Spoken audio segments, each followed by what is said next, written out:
অর্ক সারার ঘুমোনত স্যালাইন চলিত দুর্বল মুখশ্রীর দিকে তাকিয়ে বলে উঠল, না মানে আমার কেন জানি মনে হচ্ছে সারার সাথে কেমন এক আত্মিক টান আছে। অর্কের কথা শুনে শুভ্র চকিত অর্কের দিকে তাকালো। শুভ্র অর্কের কথার অন্য মানে বের করেছে। শুভ্র অর্কের দিকে তাকিয়ে গম্ভীর কণ্ঠে বলল, মানে তোর আত্মার টান বলতে কি বুঝাস? ও আমার বউ, বিয়ে করা বউ। অর্ক কপাল চাপড়ে আফসোসের সুরে বলে ওঠে, দোস্ত তুই পাগল? মানে হ্যাঁ, আমি কখন বললাম তোর বউ আমার বউটো?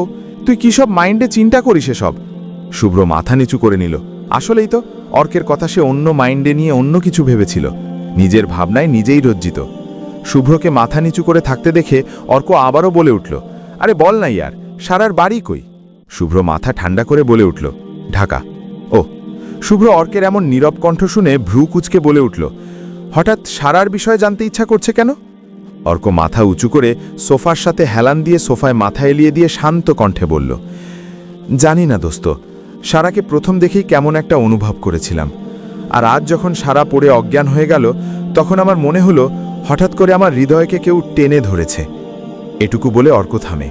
শুভ্র বেশ মনোযোগ দিয়ে শুনছে অর্কের কথা। শুভ্র ভ্রু নাচিয়ে বলে ওঠে, তুই টান অনুভব করছিস মানে? অর্ক বুঝল শুভ্র আবারও কথাটা অন্য মাইন্ডে নিচ্ছে, তাই অর্ক আবার বলা শুরু করে, সারার নামটা শুনে আমি থমকে গিয়েছিলাম। দোস্ত তুই জানিস, আমার পুচকুর কথা মনে পড়ছিল। সারা ঘুমন্ত মুখের দিকে তাকালেও আমার পুচকুর মুখ ভেসে উঠছে। অর্কের চোখ বেয়ে গড়িয়ে পড়ে নোনা জল। শুভ্র আবারও নিজের ভাবনায় নিজে লজ্জিত হয়। শুভ্র কৌতূহল কণ্ঠে বলে, তার মানে তুই বোঝাতে চাচ্ছস এই সারা তোর বোন? কিন্তু তোর বোন তো আগুনে পুড়ে মারা গেছিল। অর্ক মাথা উঁচু করে বাম হাতের তালু দিকে চোখের পানি মুছে স্মিত হেসে বলে, আমি সারাকে আমার বোন ভাবি নাই, তবে ওরে দেখলেই আমার সেই ছোট্ট সারার কথা মনে পড়ে, সেই ছোট্ট ছোট্ট হাত। বলতে বলতে অতীতে ডুব দিল অর্ক। সিলেট শহরে কাজীতলাতে অর্কদের বাড়ি। বেশ ছোট পরিবার তাদের। আফজাল রহমান ও নীলুফা ইয়াসমিনের বড় সন্তান অর্ক। অর্ক হওয়ার 6 বছর পর অর্কের বোন জারা হয় এবং অর্কের 12 বছর বয়সে অর্কের ছোট বোন হয়। জারার নাম মিলিয়ে নাম রাখা হয় সারা। জারার বোন সারা। সারা ছোট থেকে একটু চঞ্চল প্রকৃতির ছিল। সেটা পরিবারের সবার আদরে আরও বেশি হয়ে ওঠে। সারা বড় হতে শুরু করে। সারা দিন প্রায় অর্কের সাথে লেগে থাকত ছোট্ট মেয়েটি। অর্ক সব কাজ ফেলে সারার পিছনে ছুটত। খুব ভালোবাসত নিজের পিচ্চি বোন কেন। জারাকে নাম ধরে ডাকলেও সারাকে পুচকো ছাড়া কখনো অর্ক ডাকে নাই। অর্কের স্কুল থেকে শুভ্র শ্রাবণের সাথে বন্ধুত্ব হয়। তারপর তাদের পরিবারের সাথে আত্মীয়তা। প্রায় যাতায়াত চলত একে অন্যের বাড়িতে। সেদিন ছিল গ্রামে বিশাল এক মেলা, আর ছোট অর্করা যাওয়ার জন্য বায়না ধরে। আব্রাহাম তালুকদারের সাথে সকলে বের হয় মেলা দেখতে। তখন সারার বয়স 3 বছর। বেশ ভালোই হাঁটতে পারে। আব্রাহাম তালুকদার সারা পাকা বুড়ি বলে ডাকত। সেদিন সারা প্রথমবার অর্কের কাছে বায়না দোলনায় চড়বে। অর্ক সারাকে দোলনায় দোলায়। হঠাৎ সারা পানি খেতে যাওয়ায় 15 বছর বয়সী দুরন্ত অর্ক ছুটে যায় নিজের বোনের জন্য পানি কিনতে দোকানে। বাড়ির সকলে এক এক দিকে ঘুরছে, আর এই বাচ্চাদের সাইটে অর্ক, আব্রাহাম তালুকদার আর সারা ছিল ওদের বাড়ির মধ্যে। অর্ক পানির বোতল নিয়ে দোকান থেকে ফিরতেই বিকট জোরে কিছু একটা শব্দ হয়। অর্ক কিছু বুঝে ওঠার আগেই মানুষজন আগুন আগুন বলে দৌড়াতে শুরু করে। অর্ক তাকিয়ে দেখে তার বোনকে যেদিকে রেখে এসেছে সেদিক থেকেই মানুষ ছুটে আসছে। অর্ক ছুটে সেদিকে যায়। গিয়ে দেখতে পায় তার বোন যে দোলনায় বসেছিল তার পাশেই আগুন লেগেছে। পুরো চত্বরটা আগুন ছড়িয়ে গেছে। অর্ক সারা বলে চিল্লিয়ে আগুনের দিকে এগিয়ে যেতে নিলে মানুষ তাকে ধরে ফেলে। অর্ক অনেক জোরাজোরি করেও ছাড়াতে পারে নাই। কিছুক্ষণের মধ্যে ফায়ার সার্ভিস এসে আগুন লিভিয়ে দেয়। আগুন লাগার কারণ হিসাবে বলে পাশে থাকা জেনারেটরের ইঞ্জিনের ত্রুটির কারণে ব্লাস্ট হয়, সাথে আগুন লাগে। প্রায় 20 জনের অধিক মানুষ নিহত আগুনে পুড়ে। আহতদের প্রাথমিক চিকিৎসা দেওয়া হয়। অর্ক সারাকে অনেক খোঁজে আগুনে পুড়ে যাওয়া ধ্বংসস্তূপের মাঝে। একটু পর আব্রাহাম তালুকদারের পুড়ে যাওয়া মৃত শরীর পাওয়া যায়। মুখটাও ভালো করে চেনা যাচ্ছে না। সবার ধারণা ছিল ছোট্ট সারা পুড়ে ছাই হয়ে গেছে। 2 পরিবারের শোকের ছায়া নেমে আসে। তালুকদার বাড়ি আব্রাহাম তালুকদারকে হারিয়ে, আর অর্করা সারাকে হারিয়ে। নীলুফা নিজের ছোট মেয়ে হারানোর শোক নিতে না পেরে মানসিক ভারসাম্য হারিয়ে ফেলে। যারা এখান থেকে গল্প পড়ছেন সবাই এই লেখায় ক্লিক করে অ্যাপস একবার ইনস্টল করে দেখেন। শুভ্ররা কিছুদিন পর ঢাকা চলে যায়। অর্ক তখন আরও একা হয়ে যায়। নীলুফার পাগলামি বাড়তে থাকে। এক পর্যায়ে 2 বছর পর আফজাল রহমান তাকে বিদেশে ডাক্তার দেখানোর জন্য নিয়ে যায়। সাথে জারা আর অর্কও যায়। পরে তারা ওখানে শিফট হয়ে যায়। অর্কের পরিবার কিছু বছর আগে ফিরে এলেও অর্ক কিছুদিন আগে ফিরেছে। অর্কের ভাবনার মাঝেই শুভ্র ডেকে উঠল, এই অর্ক, কি ভাবছিস? কতক্ষণ ধরে ডাকছি তোকে। অর্ক ভরকে যায়। হঠাৎ শুভ্রর কথায় লাফ মেরে উঠে বুকে ফুঁ দিয়ে বলে, কি বলছিস? শুভ্র অর্কের দিকে পানির গ্লাস এগিয়ে দেই। অর্ক ঢকঢক করে পানি খেয়ে নেয়। শুভ্র কপালে ভাঁজ ফেলে বলে ওঠে, কি ভাবছিলি তুই এত? কই কিছু না তো, কি বলবি বল। নিচে নাস্তা করতে ডাকছে আম্মু, চল। সারা ঘুমাক এখন, ওরে ডিস্টার্ব না করি। অর্ক একটা ঢোক গিলে শুভ্রর সাথে রুম থেকে বেরিয়ে যায়। অহনা বিছানায় টান টান হয়ে শুয়ে আছে। তার বর্তমান মাথা যন্ত্রণা করছে খুব। হঠাৎ এক বিরক্তিকর কর্কশ আওয়াজে অহনা ফোন বেজে ওঠে। অহনা ফোন হাতে নিয়ে দেখে স্ক্রিনে ভাই বলে সেভ করা নাম্বার। অহনা রিসিভ করে ফোন কানে ধরে। সাথে সাথে রিহান অপাশ থেকে উৎফুল্ল হয়ে বলে ওঠে, আপু কি করিস? অহনা শান্ত করুণ কণ্ঠে বলে, মাথা ব্যাখ্যা করে ভাই, শুয়ে আছি। তুই কি করিস? আমি বসে আছি। তুই ওষুধ খেয়েছিস? খেয়েছি। আপু শোন। অহনা কপালে ভাঁজ ফেলে, আবার কি জিজ্ঞাসা করবে? রিহান ওপাশ থেকে বলে উঠল, তুই এতদিন পরও বাড়িতে গিয়েছিস, কোনো ঝামেলা হয়নি? কেন বলতো? আমার মন বলছে কিছু না কিছু হয়েছে। তুই বল না, কিছু হয়েছে কি? অহনা বলবে বলে মুখ খুলতেই দরজায় ঠকঠক আওয়াজ হয়। অহনা রিহানকে লাইনে থাকতে বলে দরজার কাছে এগিয়ে যায়। দরজার কাছে গিয়ে জোরে জোরে কয়েকটা দম নিয়ে দরজা খুলতেই অহনার চোখ বড় বড় করে বেয়ে ওঠে। তুমি এখানে? অহনার কথায় কোনো ভাবাবেগ দেখা গেল না ফাতিহার চোখে মুখে। ফাতিহা দরজা খুলে ভিতরে ঢুকল। ফাতিহার এমন আচরণে অহনার রাগে ফেটে পড়ল মনে মনে, কিন্তু কিচ্ছু বলতে পারল না। ফাতিহার রুমে ঢুকে বিছানায় বসে শান্ত দৃষ্টিতে অহনার দিকে তাকালো। ফাতিহা খুব চতুর চালাক একটা মেয়ে, অল্পতেই সব কিছু ধরে ফেলতে পারে। অহনা দরজার কাছ থেকে বিছানার দিকে এগিয়ে এসে ফাতিহার উদ্দেশ্যে বলে উঠল, কোনো দরকার হঠাৎ এই রুমে? ফাতিহা অহনাকে পা থেকে মাথা অবধি পরক করে শান্ত কণ্ঠে বলে উঠল, আচ্ছা রিহান ফোন ধরছে না কেন আপু, বলতে পারেন? অহনা ভ্রু কুচকায়। ফাতিহা রিহানের কথা জিজ্ঞাসা করছে কেন তার কাছে? সে ধরা পড়ে যায়নি তো? অহনা নিজের মনে নিজেই সাহস জোগালো যে ধরা পড়ার কোনো চান্স নেই। ফাতিহা আগে কখনো তাকে দেখেনি। সেই বুক ভরা সাহস নিয়ে অহনা সাবলীলভাবে বলল, ঠিক বুঝলাম না, তুমি কোন রিহানের কথা বলছো? ফাতিহা অহনার কথা শুনে হেসে বলল, কেমন বোন আপনি, নিজের ভাইয়ের নামও ভুলে যান? ছি! মানে মানে এই যে রাহি আপু, আপনি আসলে অহনা, সেটা আমাকে আগে বলেন নাই কেন? মানে রাহিকে? ফাতিহা এবার রেগে যায়, তবুও রাগ কন্ট্রোল করে মোবাইল থেকে একটা ছবি বের করে অহনার সামনে ধরে। ছবিটা অহনা আর রিহানের জন্মদিনে তোলা। রিহান ভুল করে দিয়ে ফেলছিল অনেক আগে, সাথে সাথে ডিলিটও করেছিল, তবে ফাতিহা তার আগেই সেভ করে নিয়েছিল। আর আজ হঠাৎ গ্যালারিতে ছবিটা পেতেই ফাতিহার ব্রেন খুলে যায়। ফাতিহার হাতে নিজের আর রিহানের ছবি দেখে অহনার চক্ষু চড়ক গাছ। কি বলবে বুঝতে পারছে না, রীতিমতো ঘামছে অহনা। ফাতিহা কিছু বলতে যাবে তার আগেই অন্তু ছুটে আসে রুমের দরজার কাছে, তারপর হাঁপিয়ে বলে ওঠে, আপি চাচি ডাকছে, এক্ষুনি ছোট ভাইয়াও ডাকছে, তাড়াতাড়ি আসো। কথাটা বলার পর ফাতিহা ওকে যেতে বলে। অন্তু চলে যেতেই ফাতিহা দরজার দিকে পা বাড়িয়ে আবার ফিরে আসে অহনার সামনে, তারপর কানের কাছে ফিসফিস রাগী কণ্ঠে বলে ওঠে, আপনি এখানে এসেছেন ভালো কথা, তবে বাড়ির কোনো মানুষ আপনার দ্বারা দ্বিতীয়বার ক্ষতিগ্রস্ত হলে আমি আপনার শেষ দেখে ছাড়ব মিস্টার মোল্লার বোন, মাইন্ডেড। কথাটি বলেই ফাতিহা চলে যায়। এদিকে ফাতিহা চলে যেতেই অহনা বিছানার পাশে নিচে মাটিতে বসে পড়ে চোখ দিয়ে গড়িয়ে পড়ছে নোনা জল। অহনা তো এখানে কারোর শত্রুতা করতে আসেনি, সে তো এসেছে তার মেয়ে, তার রত্নকে নিতে।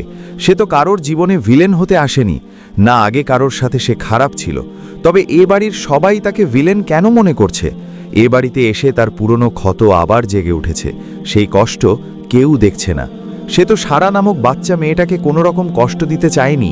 কি থেকে কি হয়ে গেছে অহনা বুঝতে পারেনি। অহনা বালিশ টেনে নিয়ে বালিশে মুখ গুজে কেঁদে উঠে নীরবে। অর্ক বসে বসে চা খাচ্ছে আর জারার সাথে কথা বলছে। কিছুদিন পর বোনটার বিয়ে। শুভ্র পাশে বসে অর্কেদের কথা বোকা দেখছে আর অর্কের তখনকার বলা কথাগুলো মনে আউড়াচ্ছে। সারাকে তো নাজমুল হুদা সিলেটের মেলা থেকে পেয়েছিল, তখন সারার বয়স 3-এর কাছাকাছি ছিল।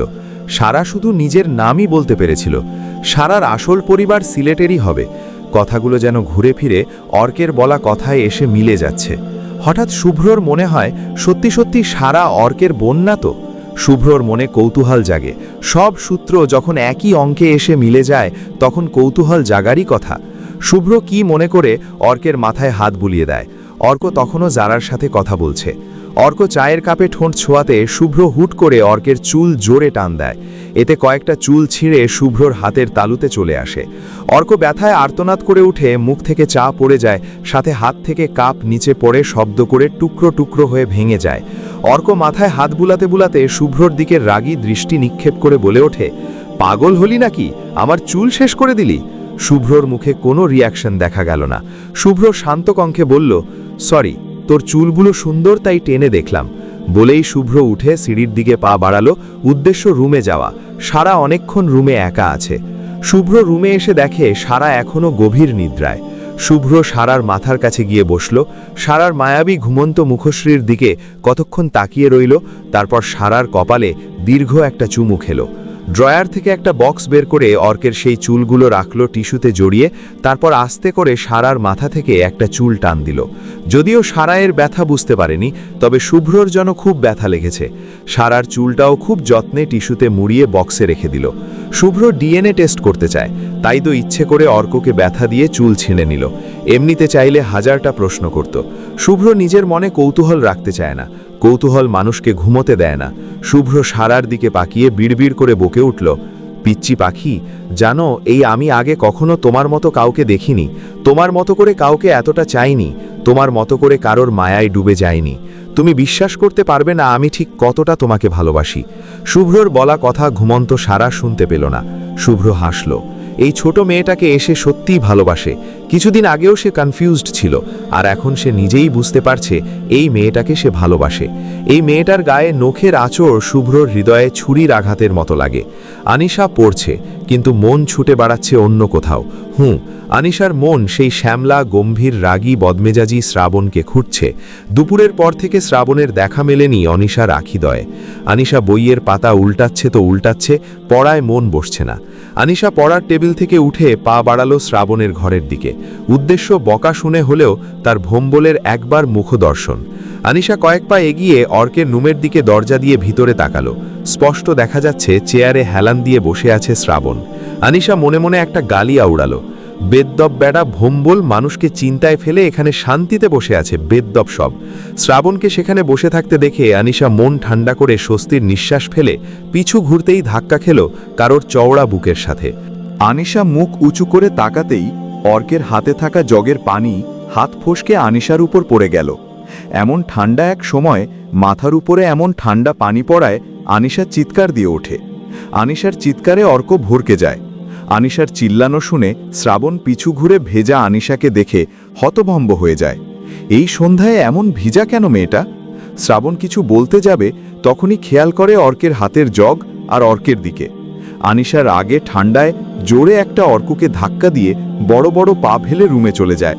সে জানে আর 1 মিনিট বেশি দাঁড়ালে শ্রাবণ ভাই তাকে ধমকাবেন। আর আনিশার কোনো মুড নেই ভর সন্ধ্যায় বকা খাওয়ার। তবে অর্কের ওপর খুব রেগে গেল। যদি শ্রাবণ ওখানে না থাকতো তাহলে অর্কর মাথা ফাটিয়ে দিত আনিশা ওই জগ দিয়ে। আনিশার রুমে ঢুকে দরজা বন্ধ করে দিয়ে একটা বদবুদ্ধি আটল অর্ককে জ্বালানোর। নতুন একটা দিনের সূচনা হয়েছে ধরণীতে। আজ ফারুক তালুকদার ও আনিশ বাড়িতে ফিরবে। বাড়ির তুই কর্তি রান্নায় ব্যস্ত। ঘড়ির কাঁটায় সকাল 11টা। আনিতা রান্না করছে, আর সুমনা হাতে হাতে কাজ করে সব এগিয়ে দিচ্ছে। সাথে অহনা মেয়েটাকে নিয়ে কয়েকটা কথা বলছে। হঠাৎ রান্না করতে করতে আনিতা বলে ওঠে, ছোট শুনছিস? আপা বলো।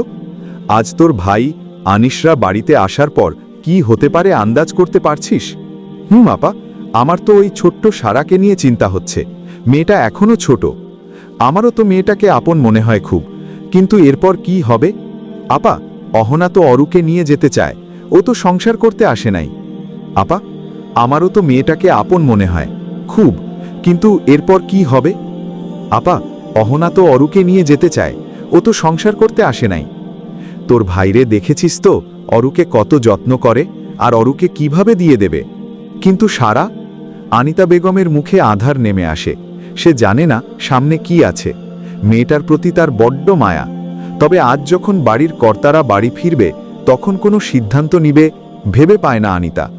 আনিতাকে কিছু বলতে না দেখে সুমনা আর কথা বাড়ায় না। তারও মনের মধ্যে কু ডাকছে, কিছুই ভালো লাগছে না। আনিশা কোচিংয়ে গেছে। ফাতিহাও সাথে গেছে।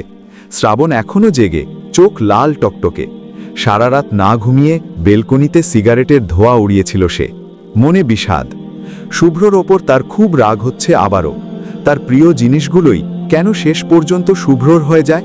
এই যে অহনাকে সে রাগ করে অভিমানের বশে ছেড়েছিল, আর শুভ্র ছিল রাগের কারণ। শ্রাবণ ভাবতে থাকে তার আর অহনার ভালোবাসার গল্পের সেই দিনগুলো। শুভ্র আর অহনা খুব ভালো বন্ধু ছিল। একদিন শ্রাবণের সাথেও অহনার বন্ধুত্ব সৃষ্টি হয়। শুভ্রও জানত অহনা শুভ্রর বেস্ট ফ্রেন্ড থাকলেও শ্রাবণের সাথে প্রণয়ে জড়িয়ে পড়ে, শুভ্রকে গোপন করেই। এক সময় এই ভালোবাসা এতটাই গভীর হয় যে শ্রাবণ আর অহনা বিয়ের স্বপ্ন দেখে ফেলে। শ্রাবণ নিজের মায়ের সাথে কথা বললে মিসেস মনিরা কিছুদিন অপেক্ষা করতে বলেন। তখন সবেমাত্র চাকরিতে জয়েন করেছে, ভালো বেতনও ছিল। অহনা যেহেতু ঢাকায় হোস্টেলে থাকত, তাই আর পড়াশোনা করত, তাই অহনার সাথে বেশি একটা কথা হতো না। শ্রাবণ অহনার প্রতি এতই মগ্ন ছিল যে একসময় অহনাকে কাজী অফিস থেকে বিয়ে করে নেয় সবার গোপনেই। এমনকি শুভ্রও জানত না। শ্রাবণ নিজের আর অহনার জন্য ভাড়া বাসা ঠিক করে সেখানে থাকতে শুরু করে।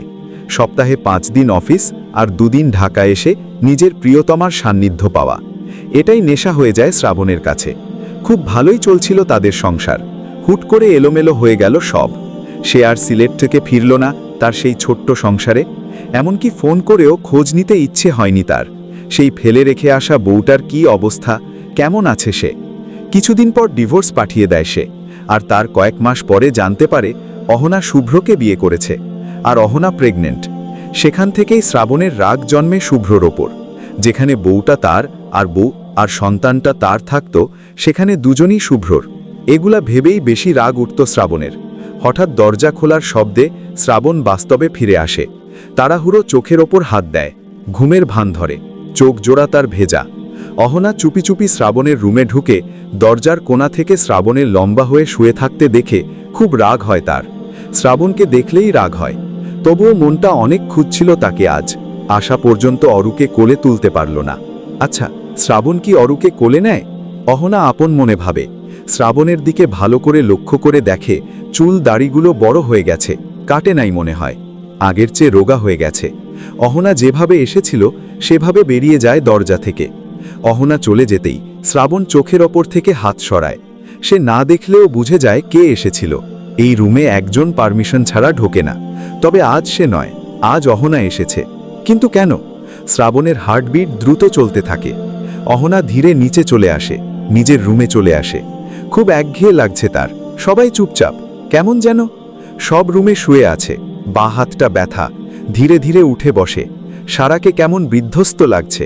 চোখগুলো ফুলো ফুলো, ফর্সা মুখটা ফ্যাকাশে, চুলগুলো এলোমেলো। সারা আশেপাশে তাকিয়ে দেখে রুম ফাঁকা। বাইরে আলো পর্দা ভেদ করে রুমে ঢোকার বৃথা চেষ্টা চালাচ্ছে। সারা ডান হাত দিয়ে চুলগুলো ক্লিপ দিয়ে আটকে নেই, বাঁ হাতে তাকিয়ে দেখে টেপ মারা। বুঝে যায় এখানে স্যালাইন দিয়াছিল, তাই ব্যথা হয়েছে। উঠে দাঁড়িয়ে টলটলে ফ্রেশ হয়ে এসে বসে বিছানায়। বিছানার পাশে প্লেটে খাবার ঢেকে রাখা, ওপরে একটা সবুজ চিরকুট। সারা বড় একটা হামি তুলে চিরকুট হাতে তুলে নেই। চোখ বোলালে মুচকি হাসি ফুটে ওঠে মুখে। চিঠিতে লেখা, পিচ্চি পাখি, গুড মর্নিং। ফ্রেশ হয়ে এসে খেয়ে নাও, সম্পূর্ণ খাবার শেষ করবা, নয়তো আমি কিন্তু খুব রাগ করব। আজ একটু জরুরি কাজ আছে, তাই আমি আর অর্ক বেরিয়েছি। তোমার কোথাও যাওয়ার দরকার নেই। আমি না আসা অবধি দরজা খুলবা না, যেই ডাকুক। আল্লাহ হাফিজ। এটুটু পড়েই সারার খুব ভালো লাগে।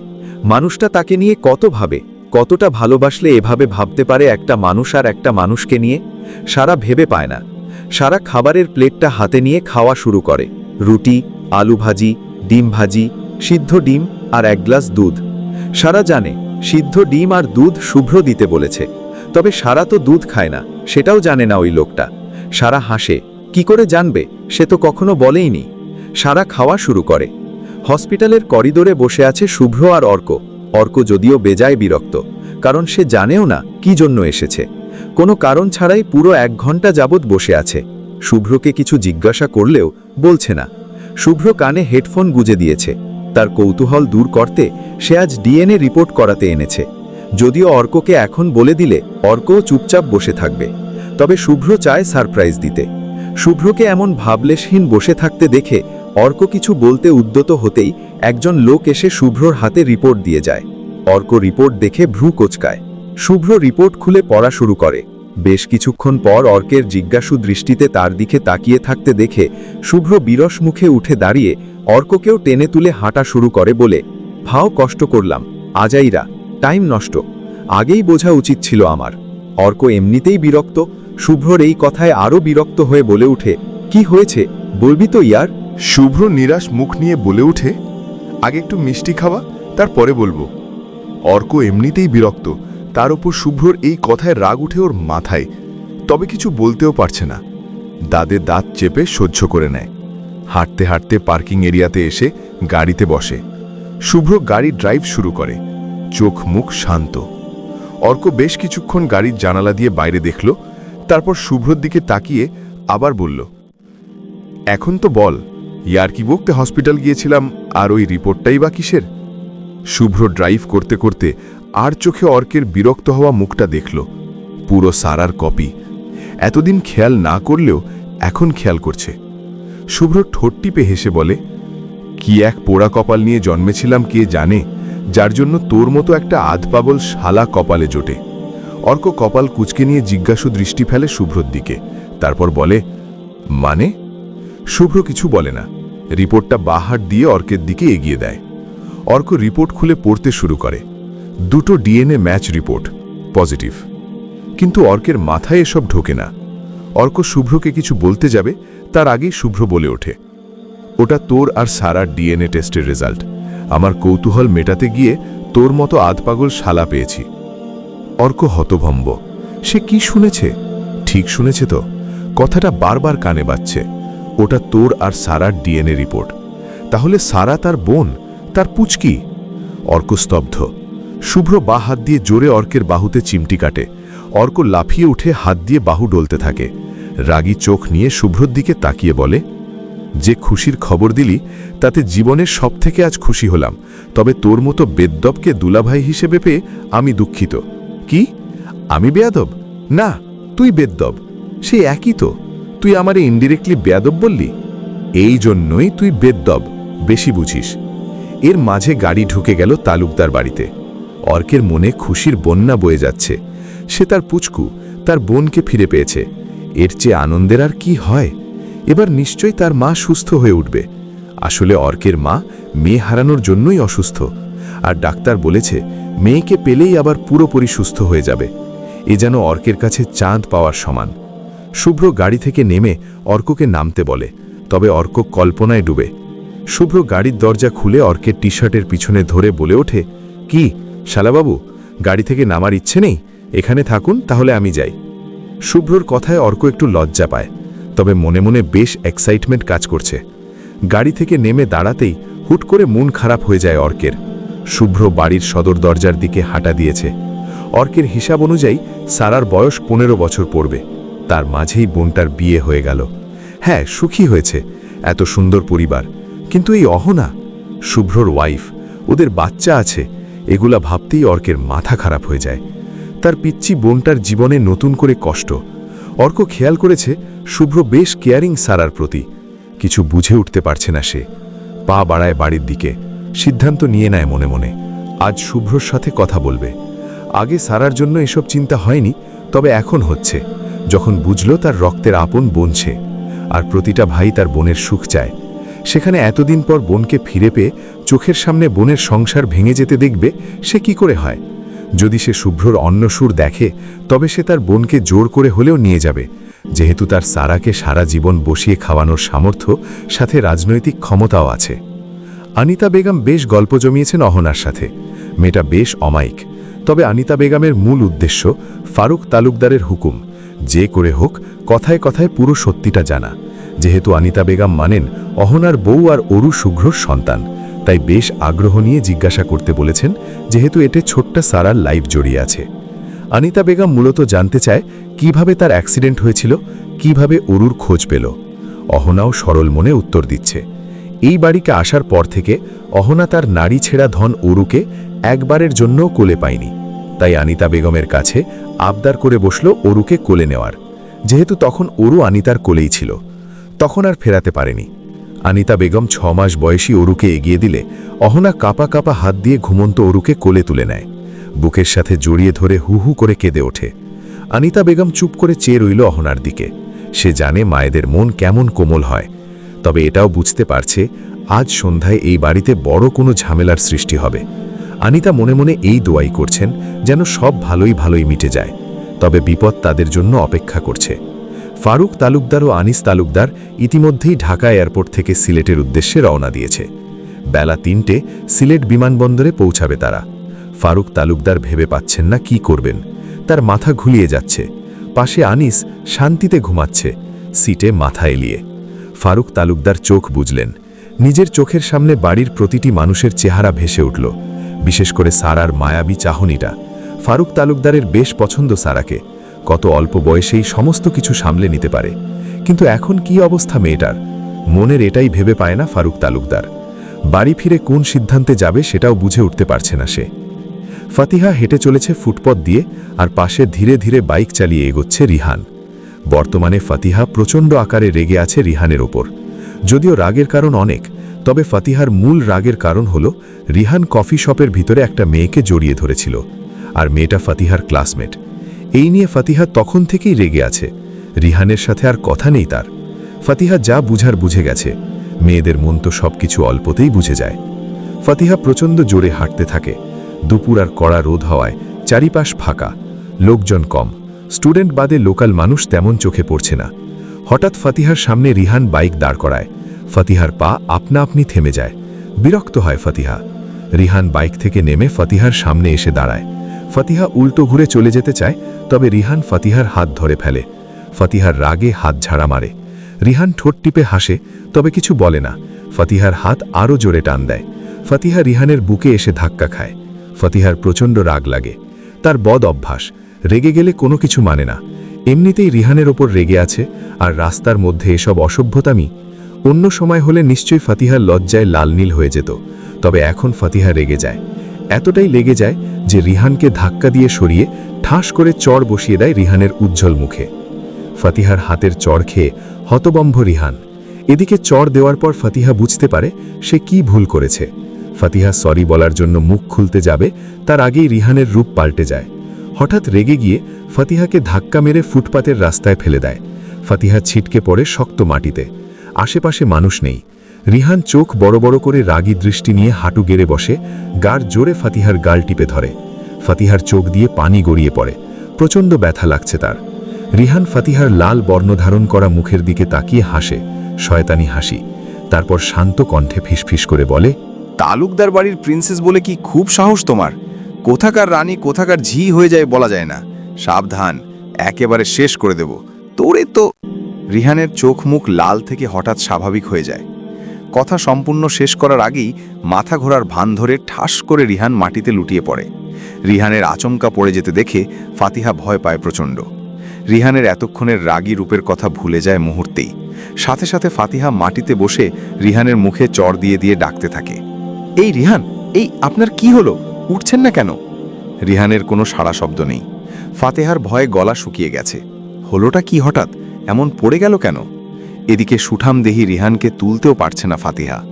চারিদিকের রাস্তা পুরো ফাঁকা, মানুষজন, গাড়ি, কোনি কিছুই নেই। ফাতিহার নিজেকে খুব একা লাগছে।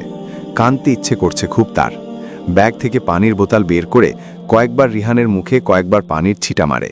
এবার রিহান পিটপিট করে চোখ খোলে, তবে এমন ভাব করে যেন সে কিছুই জানে না। চালাক ফাতিহা হঠাৎ বোকা হয়ে যায়।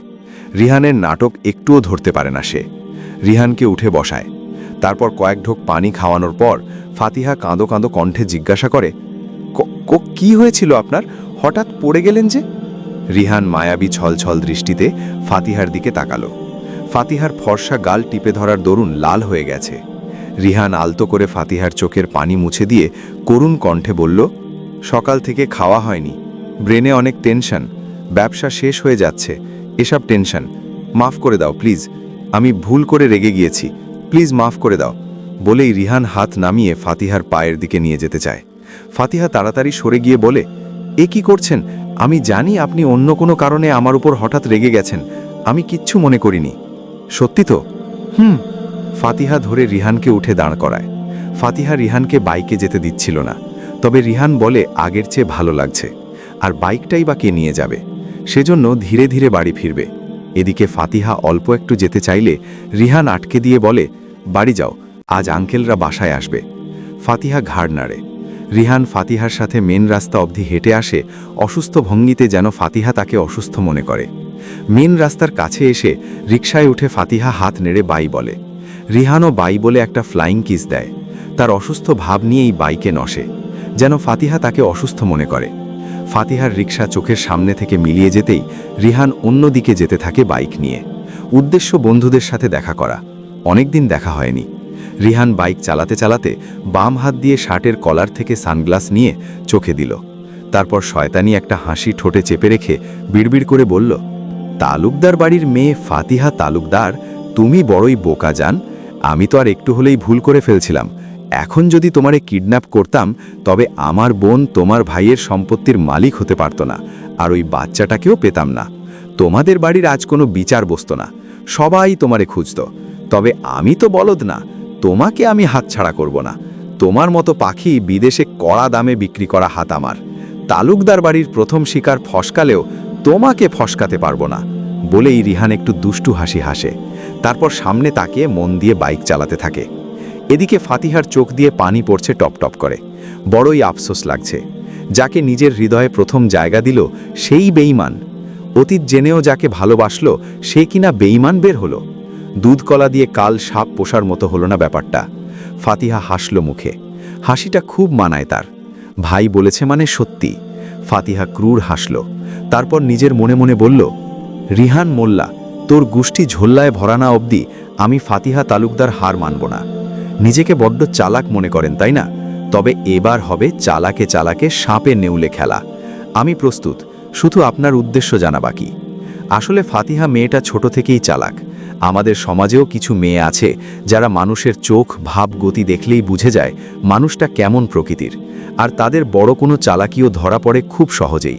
আর ফাতিহাও এমন শ্রেণীর একটা মেয়ে। রিকশা এসে থামল তালুকদার বাড়ির সামনে। ফাতিহা ভাড়া মিটিয়ে ঢুকে গেল বাড়ির ভিতরে। আনিশা সেই কখন পড়ে এসেছে, একবার উকি মেরে শ্রাবণকে দেখে এসেছে। মন বলছে শ্রাবণ অসুস্থ, তাই মনের জ্বালা দূর করতে উঁকি দিয়েছে। তখন শ্রাবণ ঘুমাচ্ছিল। ইদানিং আনিশা একটু বেশিই দুর্বল হয়ে উঠছে শ্রাবণের প্রতি। নিজের থেকে বছরের বড় ছেলেটাকেও তার খুব ভালো লাগে, নিজের করে পেতে ইচ্ছে করে। স্কুলে অনেক প্রপোজাল পেয়েছে আনিশা, তবে মন তো তার শ্রাবণ ভাইয়ের কাছে পড়ে আছে সেই শৈশব থেকে, যখন থেকে সে প্রেম বুঝেছে। উজ্জ্বল শ্যামবর্ণের শ্রাবণকে তার কাছে অন্যরকম লাগে, যেন শ্রাবণের মতো সুন্দর কোনো পুরুষই নেই। আনিশা স্বাদের কোণে দাঁড়িয়ে এসব ভাবনায় ব্যস্ত। ঠিক তখনই অন্তু ছুটে এসে হাঁপাতে হাঁপাতে বলল, আপি, আম্মু এখনই ডাকছে, এই কড়া রোদে স্বাদে দাঁড়ানোর জন্য তোমার পিঠে ঢোল বাজাবে। কি? তাড়াতাড়ি এসো, আমি গেলাম। কথাটি বলেই ছুটে নিচে চলে গেল। অন্তু এদিকে কিছু বুঝতে পারল না। এই ছেলেটা রোবটের মতো বকবক করে বলে যায়। আর কোনো উপায় না পেয়ে মার খাওয়ার হাত থেকে বাঁচতে স্বাদের গেট লাগিয়ে নিচে নামতে শুরু করল সিঁড়ি বেয়ে। শুভ্র রুমে এসে দেখে সারা বিছানায় শুয়ে শুয়ে মোবাইল দেখছে। শুভ্রর পিছু পিছু অর্কও রুমে ঢুকেছে। শুভ্র আর অর্ককে রুমে দেখে সারা উঠে বসল, সাথে সাথে মাথার ওড়না ঠিক করল। শুভ্র সারার দিকে তাকিয়ে মুচকি হাসল। সে জানে তার পিচ্চি পাখি তার অবাধ্য হৃদয়ানুভূতি বুঝে, সেজন্য অল্প স্বল্প অভিমান মনে উকি দিচ্ছে। শুভ্র অর্ককে সোফায় বসতে বলে, আর সে বিছানার কাছে এগিয়ে গিয়ে সারার উদ্দেশ্যে বলে, পিচ্চি পাখি, একটা সারপ্রাইজ আছে। সারা কোনো প্রত্যুত্তর করল না। তার একটু একটু রাগ আর একটা পাহাড় সমান অভিমান। কেন সেটা সারা জানে না। মেয়েদের বিনা কারণেই রাগ অভিমান হয়, আর এটা পুরুষ মানুষের বোঝা উচিত। শুভ্র বুঝল তার পিচ্চি পাখির অভিমান, তবুও আরেকবার শান্ত কণ্ঠে বলল, আমি কিন্তু সত্যি বলছি, এখনো সময় আছে। বলো, জানতে চাও তোমার সারপ্রাইজ কি? সারার কৌতূহলী ছোট্ট মন নাড়া দিয়ে উঠলে, সাথে সাথে মাথা নাড়িয়ে হ্যাঁ বুঝালো। দূর থেকে অর্ক সারার এমন মাথা নাড়ানো দেখে হাসল। তার খুব ভালো লাগছে, সে তার বোনকে ফিরে পেল। এখন তার আম্মুও সুস্থ হয়ে উঠবে, এর চেয়ে বড় পাওয়া আর কি হতে পারে। শুভ্র সারার দিকে তাকালো, তারপর অর্কের দিকে তাকালো। শুভ্র সারার পাশে বসে সারার মুখ আজলে ধরে সারার উদ্দেশ্যে বলে, আমি জানি বিশ্বাস করতে কষ্ট হবে, তবে এটা তোমার জন্য অনেক বেশি খুশির খবর। তুমি তোমার পরিবারকে পেয়েছ, নিজের হারিয়ে যাওয়া পরিবারকে।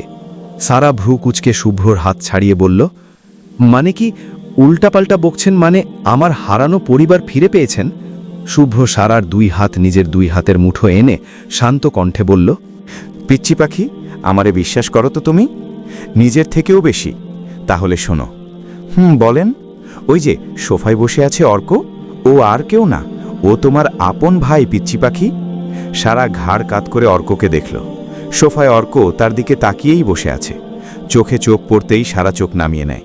সারার কানে শুভ্রর বলা কথাটা বেজে চলেছে, ও তোমার আপন ভাই পিচ্চি পাখি। সারা যেন ট্রমার মধ্যে চলে যাচ্ছে। ট্রমা কাটাতে শুভ্রর দিকে তাকিয়ে আস্তে করে বলে ওঠে, কি বলছেন আপনি এগুলা? সত্যি বলছি পিচ্চি পাখি, ডিএমএ রিপোর্ট তো আর মিথ্যে কথা বলে না জান। এই দেখো। শুভ্র সারাকে রিপোর্ট দেখায়।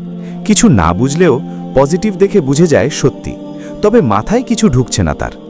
অর্কের চোখে পানি চিকচিক করছে। সারা বিছানা থেকে নেমে দাঁড়ায়। অর্কও উঠে দাঁড়ায় সোফা থেকে। সারার দৃষ্টি নিবদ্ধ অর্কের দিকে। ধীর পায়ে এগোতে থাকে অর্কের দিকে। অর্কের ঠিক সামনে এসে সারা দাঁড়ায়। পা থেমে গেছে তার। মস্তিষ্ক শূন্য লাগছে, সব এলোমেলো লাগছে। সামনে থাকা অর্ককে খুব আপন লাগছে হুট করে। অর্কের চোখে পানি টলমল করছে। এত বছর পর নিজের আদরের ছোট বোন খুঁজে পাওয়ার সুখের আনন্দে। শুভ্র সারার পাশে এসে দাঁড়িয়ে সারার ঘাড়ে হাত রেখে শান্ত কণ্ঠে বলে, পিচ্চি পাখি, এই অর্ক তোমার ভাই, তোমার আপন ভাই। সারা অর্ককে জড়িয়ে ধরে হামলে কেঁদে ওঠে। সাথে অর্কেরও চোখের পানির বাঁধ ভাঙে। সারা কেন কাঁদছে জানে না, তবে তার খুব কান্না পাচ্ছে, খুব কাঁদতে ইচ্ছে করছে তার। অর্কও শক্ত করে জড়িয়ে ধরে নিজের হারিয়ে যাওয়া কলিজার টুকরো বোনকে। শুভ্র চুপচাপ দেখছে তাদের কান্না। বেশ কিছুক্ষণ পর শুভ্র ওয়াশরুমে ফ্রেশ হতে চলে গেল। আজ এরা কাঁদুক। ভাই বোনের সম্পর্ক খুব কঠিন সম্পর্ক। প্রত্যেক ভাইয়ের কাছে তার বোন এক অমূল্য জিনিস। সেখানে অর্ক এত বছর ফিরে পেয়েছে। অর্ক কান্নারত কণ্ঠে সারাকে ধরে রেখেই বলে ওঠে, বনু, তোরে খুব খুঁজেছি। এই 11 বছরে তোকে প্রতিটা দিন মনে করেছি। তোর অভাবে আমাদের পুরো পরিবারটা শেষ বনু। তোরে খুব খুঁজেছি। তুই কোথায় গিয়েছিলি পুচকি আমার? অর্ক থামে। সারারও চোখের পানি ক্লান্ত হয়ে গেছে মেয়েটা। হাসকি উঠে গেছে। শুভ্র ওয়াশরুম থেকে বেরিয়ে সারাকে বিছানায় বসায়। পাশে অর্ক বসেছে। সারা অর্কের ঘাড়ে মাথা রেখে বসে আছে। শুভ্র সেদিকে তাকিয়ে হাসে। ফাতিহাও যখন কোনো আবদার নিয়ে আসে তখন আম্মু বকে, তখনও ফাতিহা শুভ্রর ঘাড়ে মাথা দিয়ে বসে সব নালিশ করে। প্রত্যেক বোনের কাছে তার বড় ভাই তার জীবনের বটগাছের সমতুল্য, যার ছায়ায় বোনের কখনো কষ্ট হয় না। অর্ক বাড়িতে ফোন করে এমার্জেন্সি এখানে চলে আসতে বলে, যদিও কেউ আসতে চাইছিল না।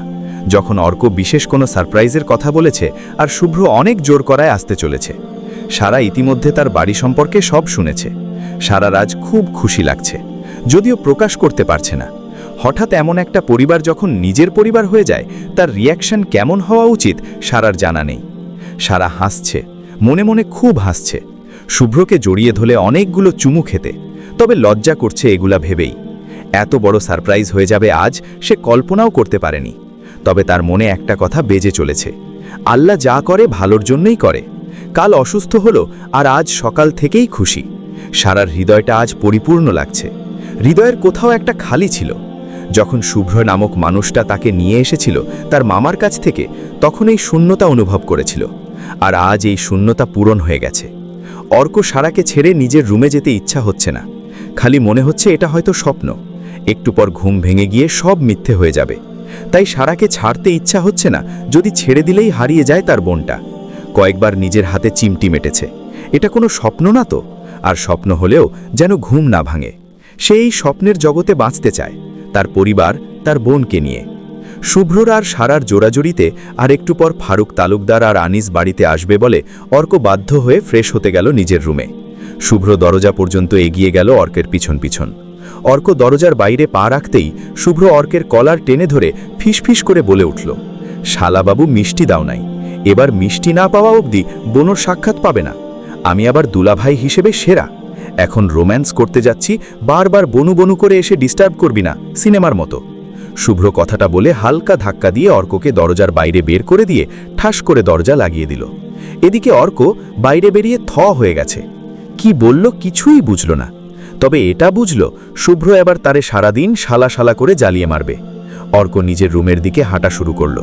শুভ্র বিছানার কাছে আসতেই সারা ছুটে গিয়ে শুভ্রকে জড়িয়ে ধরে খুব শক্ত করে। শুভ্র হাসে। সে জানতো এমনটাই হবে। এখন সে খুব সহজেই তার পিচ্চি পাখিকে পড়তে পারে। শুভ্র সারার চুলে হাত বুলিয়ে দেয়। সারা চুপচাপ শুভ্রর বুকে লেপ্টে থাকে। সারা ধীর কণ্ঠে বলে ওঠে, আপনি এত কিছু কিভাবে জানলেন? কত কিছু বউ? শুভ্রর মুখে বউ কথাটা শুনে সারার বেশ লজ্জা লাগলো। মেয়েটার শুভ্রর সব কথাতেই যেন লজ্জা লাগে। মাঝে মাঝে মনে হয় শুভ্র নামক মানুষটাই তার কাছে লজ্জার বস্তা, শুধু লজ্জা পাই। সারা স্বাভাবিক কণ্ঠে বলে উঠল, এই যে ভাইয়ার বিষয়ে, আমার বিষয়ে একটা কথা বলি। বলেন। সেদিন যখন নাজমুল হুদা বা তোমার ওই মামা বলেছিল তারা তোমার কেউ নয়, তখন এই শুভ্র প্রতিজ্ঞা করেছিল তোমার পরিবারকে খুঁজে বের করবে, আর আমি আমার প্রতিজ্ঞা রাখতে পেরেছি। আমাকে বলেন নাই কেন? তোমারেও বলেছিলাম আমি কোনো একদিন সব দেব, তোমার পরিবার তোমাকে ফিরিয়ে দেব। তুমি ভুলে গিয়েছ হয়তো। ভালোবাসি আপনাকে তালুকদার সাহেব। ওহু, একটু রোম্যান্টিকভাবে বলো পিচ্চি পাখি। সারা শুভ্রর বুক থেকে মাথা তুলে দূরে যেতে চাইল, তবে শুভ্র আঁকড়ে ধরল সারাকে। সারা ছটফট করতে চাইলেও এক চুল পরিমাণ শুভ্রর বাঁধন থেকে ছাড়া পেল না। সারার ছটফট দেখে শুভ্র সারাকে বুকের সাথে একটু জোরে চেপে ধরল। দুজনের হৃৎপিণ্ড যেন একসাথে চলছে। সারা শুভ্রর বুকের ধুকধুকানি স্পষ্ট শুনতে পাচ্ছে। শুভ্র সারার ঘাড়ের উপর ঠোঁট ছোঁয়ালো। সাথে সাথে সারা কেঁপে উঠল। শুভ্র চোখে হাসল, তারপর সারার কানের কাছে ফিসফিস করে বলে উঠল, এই যে পিচ্চি পাখি, আমিও ভালোবাসি, খুব ভালোবাসি। হৃদয়ের এক কোণে সুন্দর করে খোদাই করা হয়ে গেছে এই পিচ্চি পাখির নাম। জানো তুমি, কাছে এলে এই হৃদয়ে শান্তির স্রোত বয়ে যায়। আমার রাগ দুশ্চিন্তা নিমিষেই পানি হয়ে যায়। এটুকে বলে শুভ্র থামে। সারা চুপ করে শুনে যাচ্ছে প্রণয় পুরুষের বলা ধ্বনি। শুভ্র চোখে দুষ্ট হেসে ঠোঁট কামড়ানো নিজের নিজে। তারপর সারার কানের পাতায় ঠোঁট ছুঁয়ে বলে ওঠে, পিচ্চি পাখি, তোমার সান্নিধ্যে এলে আমিটা একটা অবাধ্য হৃদয়ানুভূতিতে ভুগি। অশান্ত হয়ে যায় আমার হৃৎপিণ্ড, খুব কাছে পেতে ইচ্ছা করে আমার। শুভ্রর শেষ কথায় কেঁপে উঠে পিচ্চি সারা। ম্যাচিওর হয়ে উঠলেও দিন দিন এখন লজ্জা বেড়ে চলেছে তার। খুব ভালোবাসে এই মানুষটাকে। হঠাৎ দরজায় কেউ এসে নক করে। শুভ্র বিরক্ত হয়ে যায়। সারা দরজা খুলতে চাইলে শুভ্র বাধা দেয়। সারাকে ছেড়ে আলমতো করে বিছানায় বসায়, এগিয়ে যায় দরজার পানে। শুভ্র গিয়ে দরজা খুলতেই দেখে অন্তু দাঁড়িয়ে আছে। শুভ্র ইশারায় ভ্রু নাচাতেই অন্তু বলে উঠল, আব্বু আর চাচ্চু বাসায় এসেছে, আপনাকে এক্ষুনি নিচে যেতে বলেছে। আচ্ছা যাচ্ছি, তুমি যাও। আচ্ছা ছোট ভাইয়া। অন্তু চলে গেল। শুভ্র আবার ভিতরে এসে দরজা আটকে সারার কাছে চলে এলো। সারা বিছানার কিনারে বসে পা দোলাচ্ছে। শুভ্র সারার পাশে এসে বসল। সারা শুভ্রর দিকে তাকালে শুভ্র সারার মুখশ্রী নিজের দু হাতের আঁজলায় এনে কপালে একটা গভীর চুমু খাই, তারপর বলে ওঠে, পিচ্ছি পাখি, আমি চাই না এসব কারণে তুমি আরো অসুস্থ হয়ে যাও। আমি আজই এই সমস্যার সমাধান করে ফেলব। কোন সমস্যা? আব্বু আর চাচ্চু ফিরেছে, এখন কি হবে আশা করি তুমি জানো। একটা সত্যি কথা বলবেন? হ্যাঁ বলো। অহনা আপু কি আসলেই আপনার স্ত্রী? আর অরু তো আপনার মেয়ে। তোমার কি মনে হয়? আমাকে তো অরুলে দেখার জন্যই এত টাকা খরচ করে কিনে এনেছিলেন আপনি, কিন্তু শুভ্র সারার মুখে হাত চেপে ধরে। মুহূর্তেই মুখের ভাবভঙ্গি বদলে গেছে ছেলেটার। শুভ্র নিজের হাসি মুখখানা গম্ভীর করল মুহূর্তেই। তারপর গম্ভীর শান্ত কণ্ঠে বলল, আমি যেন আর কোনোদিন না শুনি আমি তোমাকে কিনে এনেছি। You are my wife, my only mine. আর বউকে কেনা যায় না। শুভ্রর এমন কণ্ঠের সাথে সারা পরিচিত না। সারার শরীরের পশমগুলো দাঁড়িয়ে যায়, যেন হিমশীতল ঠান্ডা স্রোত বয়ে গেল ভিতর দিয়ে। সারা জিভ দিয়ে ঠোঁট ভিজিয়ে বলে উঠেও, কিন্তু কি কিন্তু? এটাই বলবে যে আমি তো অরুকে দেখার জন্য এসেছিলাম, তাহলে অরুর আম্মু ফিরেছে, এখন আমার কি হবে? শুভ্রর কণ্ঠ শুনে সারা চমকায়। কেমন জানি শোনাচ্ছে কণ্ঠটা। সারার গলা দিয়ে শব্দ বেরোচ্ছে না। সারা মাথা নাড়িয়ে হ্যাঁ সূচক উত্তর দেয়। শুভ্র ঠিক সারার মুখোমুখি হয়ে শান্ত দৃষ্টিতে সারার চোখের দিকে তাকিয়ে বলে, এখন কিছু বলবো না, তবে সব জানতে পারবে আজ। আর শোনো, তোমাকে আমার প্রয়োজন। এই আমার অবাধ্য হৃদয়ানুভূতি সামলানোর জন্য তোমাকে প্রয়োজন। সো পিচ্ছি পাখি, এসব চিন্তা ভুলে যাও। আব্বুরা নিচে এসেছে, নিচে চলো। ফারুক তালুকদার আর আনিস তালুকদার বাড়িতে ফিরে কোনোমতে ফ্রেশ হয়েছে। তারপর বসে পড়েছে ড্র্যাগিং রুমের সোফায়। সব সমাধান না করে এক মুঠো খাবার মুখে তুলবেন না। সারা রাস্তা চিন্তায় মগ্ন ছিল দুই ভাই। ছেলে মেয়েদের এমন অবস্থায় নিজেদের গলা দিয়ে খাবার নামবে না। আনিতা বেগম আর সুমনা বেগম খাবার ডাইনিংয়ে সাজিয়ে কড়া লিকারের চা করে সোফার সামনে টি টেবিলে দিয়ে গেল দুই ভাইয়ের 2 কাপ। তারপর পর্দার আড়লে চলে গেল। যদিও তারা সেখানেই দাঁড়িয়ে আছে, তবে বাইরে দাঁড়িয়ে রইল। অন্তুকে আর আনিশাকে তাদের নিকেদের চকলেটের ব্যাগ দিয়ে রুমে পাঠিয়ে দিয়েছে। ছোটদের এখানে না থাকাই ভালো। দুই মামার বাড়ি ফেরার কথা শুনে শ্রাবণও উঠে এসেছে বিছানা থেকে। অর্ক আর ফাতিহা অনেকক্ষণ আগেই সোফায় এসে বসেছে। অর্ক ফারুক আর আনিসকে সালাম করে ভালো মন্দ জিজ্ঞাসা করল। একটু পর শ্রাবণ অহনাও এলো। আনিতা বেগম অহনাকে এনেছে। অহনা ফারুক আর আনিসের পা ছুঁয়ে সালাম করল। ফারুক তালুকদার একবার মুখ উঁচিয়ে অহনার দিকে চেয়ে তারপর শ্রাবণকে বসতে বলল।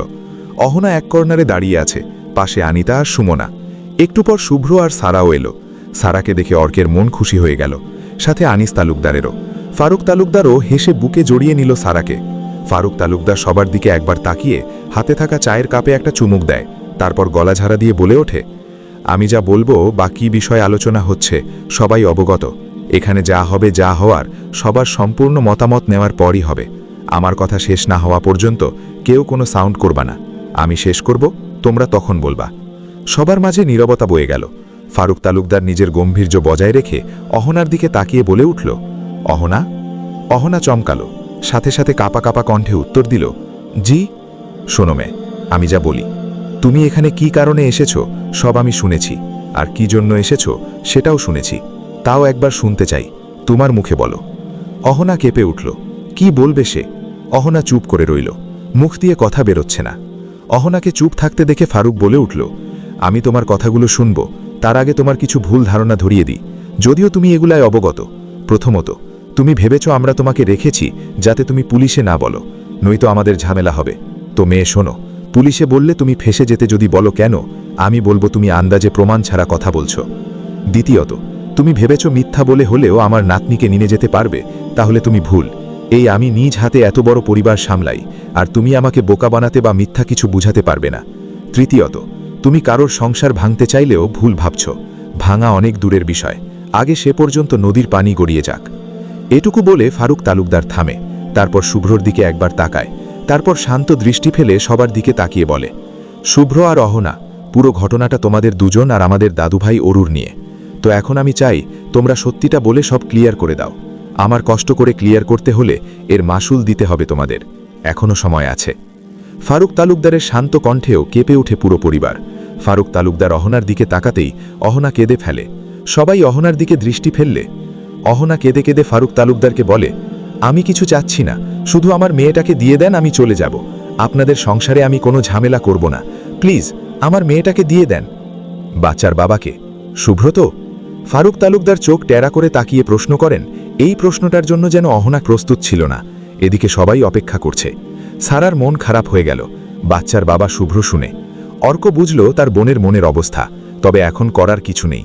শুভ্র অহনার মুখের দিকে চেয়ে উত্তর শোনার জন্য। শুধু শুভ্র না, বাড়ির সকলে চেয়ে আছে অহনার দিকে।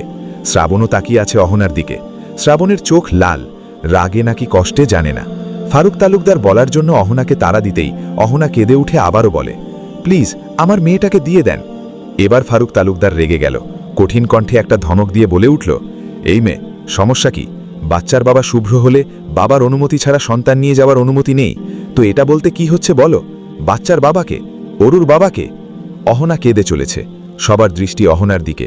শুভ্রর দৃষ্টি অহনার দিকে থাকলেও এক মুহূর্তের জন্য সারার দিকে তাকালো।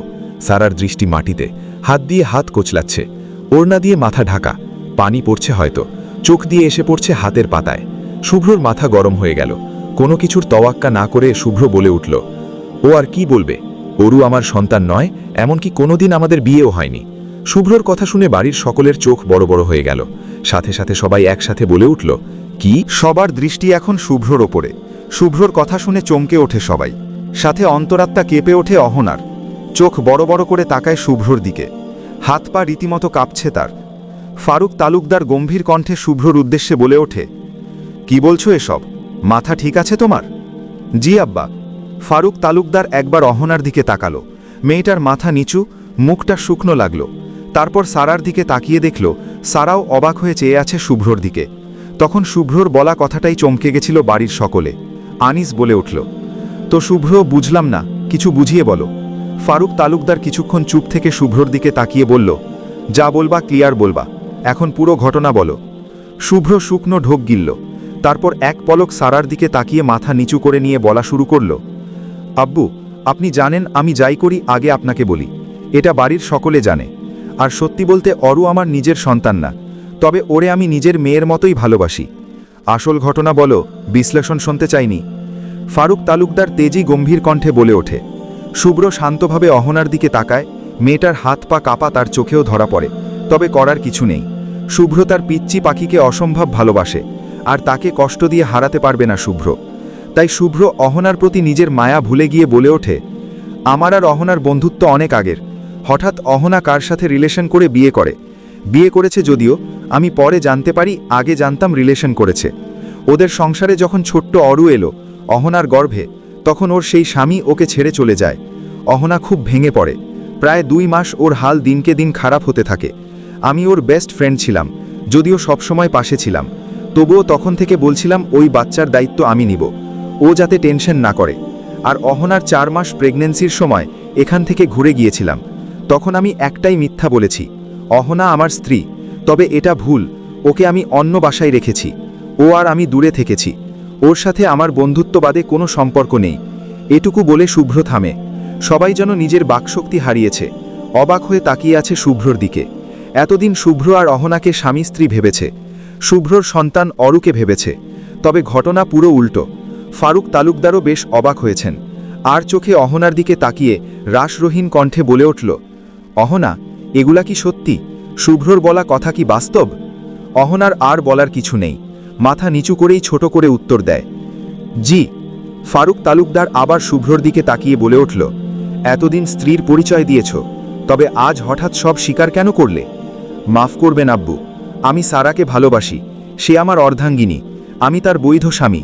আমি কখনোই চাইব না একটা মিথ্যা কারণে আমার স্ত্রী কষ্ট পাক, আমাকে ভুল বুঝুক। ও ছোট হলেও ওর অভিমান, ওর কষ্ট কোনো অংশে কম না। তাই আমি সব স্বীকার করেছি। শুভ্রর কথা শুনে সারার চোখ দিয়ে এক ফোঁটা অশ্রু গড়িয়ে পড়ল। তবে এটা সুখের অশ্রু। যে পুরুষ সবার সামনে ভালোবাসা প্রকাশ করতে পারে, সে পুরুষ আসলেই ভালোবাসে। অর্কের অশান্ত মন শান্ত হয়েছে, তার ভুল ধারণা ভেঙেছে। যাক, তার বোন এখন নিরাপদ ও সুখী। শ্রাবণের কেমন জানি হচ্ছে, মনের ভিতরে শান্তি পাচ্ছে না। তার মানে অহনার সাথে সে আলাদা হওয়ার পর অহনা আবার বিয়ে করেছিল, এটা তার বাচ্চা। কি হচ্ছে বুঝতে পারছে না। ফারুক তালুকদার অহনার দিকে তাকিয়ে জোরে একটা ধমক দিয়ে বলে উঠলেন, এই জন্য তুমি বারবার মেয়ে নিয়ে যেতে চাইছিলে, তবে শুভ্রর বা বাচ্চার বাবার নাম বলছিলে না। চরিত্রহীন মেয়ে তুমি, ছি। বাবার বয়সী মানুষের কাছ থেকে চরিত্রহীন কথাটা শুনে বুক কেঁপে ওঠে অহনার। তবে ঠিকই বলেছে, একটা অবিবাহিত ছেলেকে নিজের স্বামী আর সন্তানের পিতা পরিচয় দিয়েছে, এটা তো তার চরিত্রে দাগ লাগাবেই। তবে অহনার ইচ্ছা করছে সব খোলাসা করতে, কিন্তু উপায় নেই। অহনার ভাবনার মাঝেই ফারুক আবারও ধমক দিয়ে বললেন, এই মেয়ে, এবার অন্তত বলো এই বাচ্চার বাবাকে নাকি ফারুক তালুকদার কথা শেষ করার আগেই অহনা হাউমাউ করে কেঁদে উঠে মাটিতে বসে পড়ল। সবাই অহনার দিকে তাকিয়ে আছে। সবার মুখের ভাব বেশ বিরক্তের, শুধু সারা আর ফাতিহার বাদে। অহনা কাঁদতে কাঁদতে ভাঙা কণ্ঠে বলে ওঠে, ও অবৈধ না, ও আমার সন্তান, আমাদের ভালোবাসার প্রতীক। ওরে পেয়ে এক সুখের জীবন পেয়েছিলাম, তবে হুট করে সব শেষ হয়ে গেছে। কি সব বলছো, খুলে বলো, মাথায় যাচ্ছে না আমাদের? আনিস তালুকদার বলে ওঠে। অহনা একবার শ্রাবণের দিকে তাকায়। শ্রাবণও তার দিকে তাকিয়ে আছে, চোখাচোখি হয়ে যায়। তবে শ্রাবণের রাগ ঘৃণা হচ্ছে এটা ভেবে যে অহনার বাচ্চা তার বা শুভ্রর না, অন্য কারোর। অহনা শ্রাবণের চাহনি দেখে নিজের মনেও রাগ হলো। যেহেতু সব প্রকাশ হয়ে গেছে, তাই নিজের মেয়ের ভবিষ্যৎ ভাবল। অবৈধ যখন বলেছে, তখন সব কিছু প্রকাশ করাই উত্তম। অহনার হৃদয়ে পুরনো ক্ষত আবারও তাজা হয়ে উঠল। অহনা হাতের তালু দিকে চোখের পানি মুছে ফারুক তালুকদারের দিকে তাকিয়ে বলল, আমার মেয়ে কোনো অবৈধ সন্তান না। আপনার একমাত্র ভাগনা শ্রাবণ তালুকদার, আর আমার প্রেমের ফসল অরু। অরুর বাবা শ্রাবণ, আমাদের বৈবাহিক জীবনের স্মৃতিও। অহনার কথা শুনে সকলে আরেক দফায় চমকে যায়। আজ যেন চমকের উপর চমক পাচ্ছে সকলে। এক ঘাটের পানি কোথা থেকে কোথায় বয়ে যাচ্ছে ভেবে কুল পাচ্ছে না কেউ। অহনার কথা শেষ হতেই শ্রাবণ দাঁড়িয়ে যায়, সাথে উচ্চস্বরে বলে ওঠে, কি হ? অহনা সবার দিকে একবার তাকিয়ে শ্রাবণের দিকে তাকালো। শ্রাবণ অবাকে চরম সীমায়, সাথে বাড়ির সকলে। শুভ্র যেন আকাশ থেকে পড়েছে। সবাইকে আবারও অবাক করে দিয়ে অহনা শ্রাবণের দিকে তাকিয়ে বেশ শক্তভাবেই বলে ওঠে, জি, অরু আপনার সন্তান। আপনি যখন আমাকে ডিভোর্স দেন, তখন অরু 1 মাস গর্ভে। শুভ্র অবাক হয়ে অহনাকে বলে, কি বলছিস তুই? আমি যা বলছি ঠিক বলছি, সত্যি বলছি। এবার ফারুক তালুকদার জোরে একটা নিঃশ্বাস নিয়ে শান্ত কণ্ঠে বলল, অহনা, যা বলছো পুরো খুলে বলো, সব বুঝতে সুবিধে হবে, যেভাবে ঘটনা ঘুরছে। বাড়ির সকলে অবাক। আনিতা বেগম আর সুমনা বেগমের চক্ষু চরক গাছ। যে ছেলের জন্য মেয়ে খুঁজছিল, বিয়ে দিবে, তাই নাকি বাচ্চাও আছে। শ্রাবণ নির্বাকভাবে তাকিয়ে আছে অহনার দিকে। ফাতিহার মধ্যে কোনো ইন্টারেস্ট নেই এসবে। সে আপাতত অরুতে কোলে নিয়ে বসে আছে। সারা আর অর্কেও বেশ অবাক। সুব্রত পুরো হা। ফারুক তালুকদার অহনাকে বলতে বললে অহনা বলে, আমার আর শ্রাবণের সম্পর্ক হয় শুভ্রর মাধ্যমে। হুট করে বন্ধুত্ব, তারপর প্রেম, একসময় বিয়ের সিদ্ধান্ত নেই, পরে আমাদের একটা সংসার হয়, তবে হুট করে এলোমেলো করে দেয়। অরু তখন আমার গর্ভে।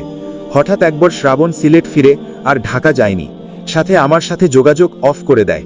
কিছুদিন পর ডিভোর্সও পাঠিয়ে দেয়। তবে আমি তখনও জানতাম না যে শ্রাবণ এই বাড়িতে থাকে। আর যেবার এখানে এসেছিলাম সেবার শ্রাবণ এখানে ছিল না, নয়তো আগেই সব সমাধান হতো। অহনার চোখ বেয়ে পানি গড়িয়ে পড়ে, আর কিছু বলতে পারে না। ফুপাচ্ছে মেয়েটা। এবার সবার দৃষ্টি যায় শ্রাবণের দিকে। অহনার কথা শুনে শ্রাবণ তার ভুল বুঝতে পারে। অহনা বকেছিল সে তাকে একটা সারপ্রাইজ দিবে, আর এটা শ্রাবণ অন্য কিছু ভেবেছিল বলেই ডিভোর্সের মতো বড় সিদ্ধান্ত নিয়েছিল তাড়াহুড়ো করে। শ্রাবণের মাথা নিচু হয়ে যায়। কি উত্তর দিবে সে? কি তার ঘনা হবে? ফারুক তালুকদার শ্রাবণের দিকে না তাকিয়ে কাচের টি টেবিলের দিকে তাকিয়ে রাশভারী কণ্ঠে বলে উঠল, কি থেকে কি হচ্ছে? তবে সব ঝামেলার সমাধান আজ গড়েই আমি উঠব। শুভ্রর মা, কফি দাও, কড়া করে 1 কাপ। আনিতা বেগম ফারুক তালুকদারের কথা শোনামাত্র রান্নাঘরের দিকে ছুটলেন। এদিকে ফারুক তালুকদার পায়ের ওপর পা তুলে দিয়ে শ্রাবণের দিকে তাকালো। শ্রাবণ মাথা নিচু করে দাঁড়িয়ে আছে, পরে ট্রাউজার আর ব্ল্যাক টি শার্ট, চুলগুলো কপালে এসে পড়েছে, শ্যামলা মুখশ্রী পাধারে ছেয়ে গেছে।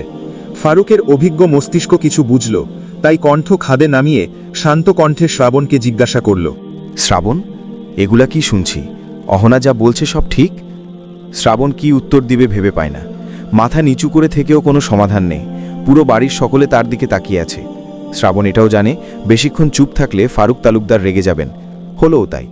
ফারুক তালুকদার ধমকে উঠলেন শ্রাবণকে। কেঁপে উঠে সাথে বাড়ির সকলে। এ বাড়ির সকলে ভয় পায় তাকে। ফারুক আমারও বলে, কি হলো বলো? জি মামা। কিসের জি? অহনা যা বলেছে সত্যি। শ্রাবণ কথাটা বলা মাত্রই আনিস উঠতে চাইল। উদ্দেশ্য শ্রাবণকে চড় মারা। ফারুক তালুকদার বুঝতে পেরে আটকালেন। পুরো বাড়ির মানুষের সামনে একটা এত বড় ছেলেকে অপদস্থ সে করবে না, এমনকি অপমানিত হয় সে কাজও করবে না। শ্রাবণের বাবা ফারুক তালুকদারের এক সময়ের ঘনিষ্ঠ বন্ধু ছিল। সে হিসেবেই নিজের বোন মনিরার সাথে বিয়ে দেয় শ্রাবণের বাবাকে। তবে শ্রাবণের বাবার অকাল মৃত্যুতে সবাই শোকাহত। শ্রাবণের বাবা মৃত্যুর আগে ফারুক তালুকদারকে বলে গিয়েছিল যে তার ছেলে কোনো ভুল করলে ভুল ধরিয়ে দিতে আর নিজের সন্তানের মতো আগলে রাখতে। ফারুক তালুকদার সেটাই করলেন। সেজন্যই শুভ্র আর শ্রাবণকে একই চোখে দেখেন তিনি। দুই ভাইকে কখনো কষ্ট পেতে দেননি কোনো জিনিসের। তবে আজ এত বড় ভুল করে বসেছে, এর কি ক্ষমা হয়? ফারুক তালুকদার রেগে গেছেন শ্রাবণের কথায়। রাগী কণ্ঠেই বলে উঠল, তোমার লজ্জা করে নাই একটা গর্ভবতী মেয়েকে একলা ফেলে এসে তার সাথে যোগাযোগ বন্ধ করে তাকে ডিভোর্স দিয়ে দিতে? আমার আফসোস লাগছে, ঠিক মতো বড় করে তুলতে পারিনি আমি তোমাকে। শ্রাবণের খুব খারাপ লাগলো। ছোট থেকে ফারুক তালুকদার তাকে বাবার মতো ভালোবাসেন, আর কখনো বকে নাই। সেই মানুষটা আজ তার জন্য কষ্ট পাচ্ছে। বাড়ির সবারই রাগ হলো। শুভ্রর চোখ শক্ত হয়ে গেল। যতই হোক অহনা তার বেস্ট ফ্রেন্ড, আর শ্রাবণ তার ভাই। তবুও রেগে শ্রাবণকে বলে উঠল, তোকে ভাই বলতেও লজ্জা করছে, এতটা কাপুরুষের মতো কাজ করলি কিভাবে? শুভ্রর কথা শুনে শ্রাবণ মুখ তুলে তাকায়। শুভ্রর কথা শুনে তার মাথায়ও রাগ উঠে যায়। নিজেও রেগে বলে ওঠে, তোর জন্যই তো, তোকে কেন্দ্র করেই ভুল বুঝেছিলাম। শ্রাবণের কথায় সবাই চমকায়। শুভ্রও চমকে যায়। বাড়ির প্রত্যেকটি মানুষ যেন আজ চমকের উপর আছে। শুভ্র কপাল কুঁচকে বলে ওঠে, কি আজে বাজে বলছিস? আমাকে কেন্দ্র করে মানে? যা বলছিস সত্যিই বলছি। তোকে কেন্দ্র করে ভুল বুঝে আমি অহনাকে ডিভোর্স দিয়েছি, শুধু তোর কারণে, নয়তো ওকে আমি কম ভালোবাসতাম না। মানে? শ্রাবণ আরও কিছু বলতে যাবে, তার আগেই ফারুক তালুকদার কঠিন এক ধমক দিয়ে দুজনকে চুপ করিয়ে দেয়। তিনি বুঝেছেন দুই ভাইয়ের মাঝে কিছু মিসআন্ডারস্ট্যান্ডিং আছে। তবে সেটা কি? এখন এমন তর্কাতর্কি করলে দুই ভাইয়ের মাঝে ঝামেলা হবে, পরে কোনো সমস্যার সমাধান হবে না। ফারুক তালুকদারের কথায় শুভ্র শ্রাবণ দুজনেই থেমে যায়। আনিস তালুকদার বসে বসে আছেন বেশ সিরিয়াস ভঙ্গিতে। বাড়ির সবাই নিশ্চুপ, যেন কথা বললেই কিছু মিস করবেন। ফারুক তালুকদার নিজের কঠিনত্ব বজায় রেখেই শ্রাবণকে বলে, শ্রাবণ, তুমি সব কিছু খুলে বলো। দোষ যার, শাস্তি সে পাবে। আজ বিচারে বসেছি, সমাধান করেই ছাড়ব। শ্রাবণ মাথা নিচু করে নেয়। তারপর আবারও আর চোখে অহনার কান্নারত লালচে মুখটা দেখে নেয়। অহনার মুখ দেখে শ্রাবণের বুক কেঁপে ওঠে। কত শুকিয়ে গেছে মেয়েটা। বেশ কিছুক্ষণ শ্রাবণ চুপ থেকে বলা শুরু করে, আমার আর অহনার বিয়ের পর আমরা লুকিয়ে একটা সংসার শুরু করি। অহনা নিজের পড়াশোনা চালু রাখে, আমিও আমার কাজ। আমি কখনো কাউকে বুঝতে দেইনি। আমাদের বিয়ের কিছুদিন পর শুভ্রও জেনে যায়, তবে আমার সাথে অহনার বিয়ে হয়েছে এটা জানতো না। তারপর একদিন রাতে আমি ঘরে শুয়ে আছি, অহনা তখন ঢাকায় আর আমি এখানে। হঠাৎ আকাশের একটা টেক্সট আসে, বলে, ভাইয়া আপনার আর আপুর কি ছাড়াছাড়ি হয়ে গেছে? আমি চমকেছিলাম নিজের শালার মুখে তার বোনের কথা শুনে। আমি যখন বলি কেন, তখন আকাশ আমারে কয়েকটা ছবি দেয়। ছবিগুলো এমন ছিল যে কয়েকটা দেখলে মনে হবে শুভ্র অহনাকে চুমু খাচ্ছে। তখন আমার মাথা গরম হয়ে যায়। তখন জীবনের একটা ভুল সিদ্ধান্ত নিই, আকাশকে ফলো করার কথা বলেছি। ও প্রতিদিন আপডেট দিত। আমিও ভাবতাম নিজের বোনের এমন খারাপ সম্পর্ক ভাই হিসেবে না মানতে পেরে এসব করছে। একসময় সে অন্য ছেলেদের নিয়েও দিত। তখন থেকেই অহনার প্রতি আমার ইন্টারেস্ট চলে যেতে শুরু করে। অহনার সান্নিধ্যে খারাপ লাগতে থাকে। আমিও খেয়াল করতাম শুভ্র অহনার সাথে বেশি মিশে আর অহনা বেশি টাইম বাইরে বাইরে কাটাতো। তাই আমারও রাগ হয়। যারা এখান থেকে গল্প পড়ছেন সবাই এই লেখায় ক্লিক করে অ্যাপস একবার ইনস্টল করে দেখেন। শ্রাবণ একটু থেমে আবার বলতে শুরু করে, বিশেষ করে খারাপ লাগতে শুরু করে অহনা কিভাবে পারছে শুভ্রর সাথে সম্পর্ক করতে। শুভ্র আমার ভাই ছিল। একদিন সবকিছু ছাড়িয়ে গেল আমি সিলেট আসার দিন। আমি দুপুরে বসে আছি, ও আমারে বলছে, শ্রাবু তোমার জন্য একটা সারপ্রাইজ আছে। আমি তখন জিজ্ঞাসা করলেও অহনা বলেছিল পরে বলবে। আমি আর ঘাটি নাই। সেদিন রাতে আসার সময় আকাশ আমার ফোনে কিছু চ্যাট লিস্ট আর কিছু খারাপ ছবি দেয়, যাতে আমার ঘৃণা জন্মায় অহনার প্রতি। আমিও ভেবেছিলাম আকাশ হয়তো নিজের বোনের এসব খারাপ জিনিস সহ্য না করতে পারে বলেই আমাকে এসব দিয়ে সাহায্য করছে দূরে চলে যেতে। সেদিন পরপর আরও কয়েকটি ছবি আসে শুভ্রর সাথে অহনার আর কিছু অন্য ছেলের চ্যাট লিস্ট, যাতে স্পষ্ট অহনা কিছুদিন পর আমাকে ডিভোর্স দিয়ে অন্য ছেলেকে বিয়ে করবে। সেখান থেকে রাগ সৃষ্টি, সাথে জেদ। আমিও প্রতিজ্ঞা করি ও ডিভোর্স দেওয়ার আগে আমি দেব, আর আমি সেই ভুলটাই করি। তার কিছুদিন পর শুনি অহনা বিয়ে করেছে, সাথে প্রেগনেন্ট। এই খবরটাও আমাকে আকাশ দিয়েছিল। তবে বাচ্চাটি আমিও ভেবেছিলাম অন্য ছেলের। তবে আমার ভুল ভাঙে, বুঝতে পারি ছবিগুলো এডিট করা। আর আকাশ যে ফটো এডিটর আমি কখনো জানতাম না। আকাশকে আমি অনেক বিশ্বাস করতাম, তবে আমার ভুল ভাঙতে দেরি হয়। ততদিনে সবাই জেনে গেছে অহনা আর শুভ্র বিয়ে করেছে আর অহনা গর্ভবতী।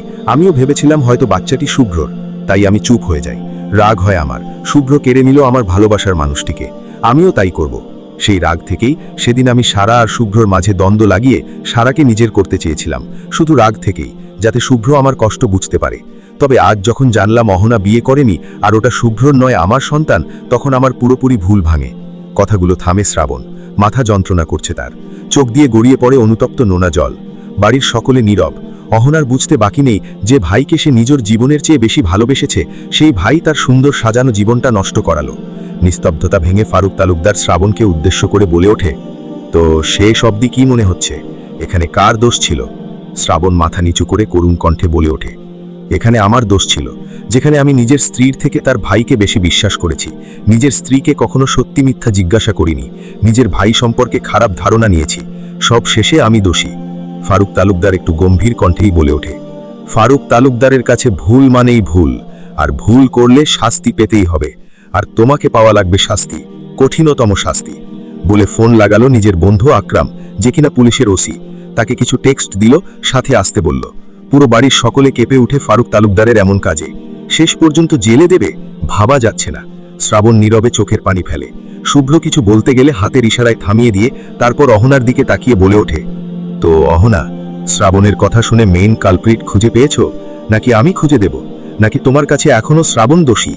ফারুক তালুকদারের কথায় অহনা আবারও কেঁদে ওঠে। যাকে নিজের সব ভাবত সেই ভাই তার লাইফটা নষ্ট করালো। কিভাবে পারলো এত নিষ্ঠুর হতে?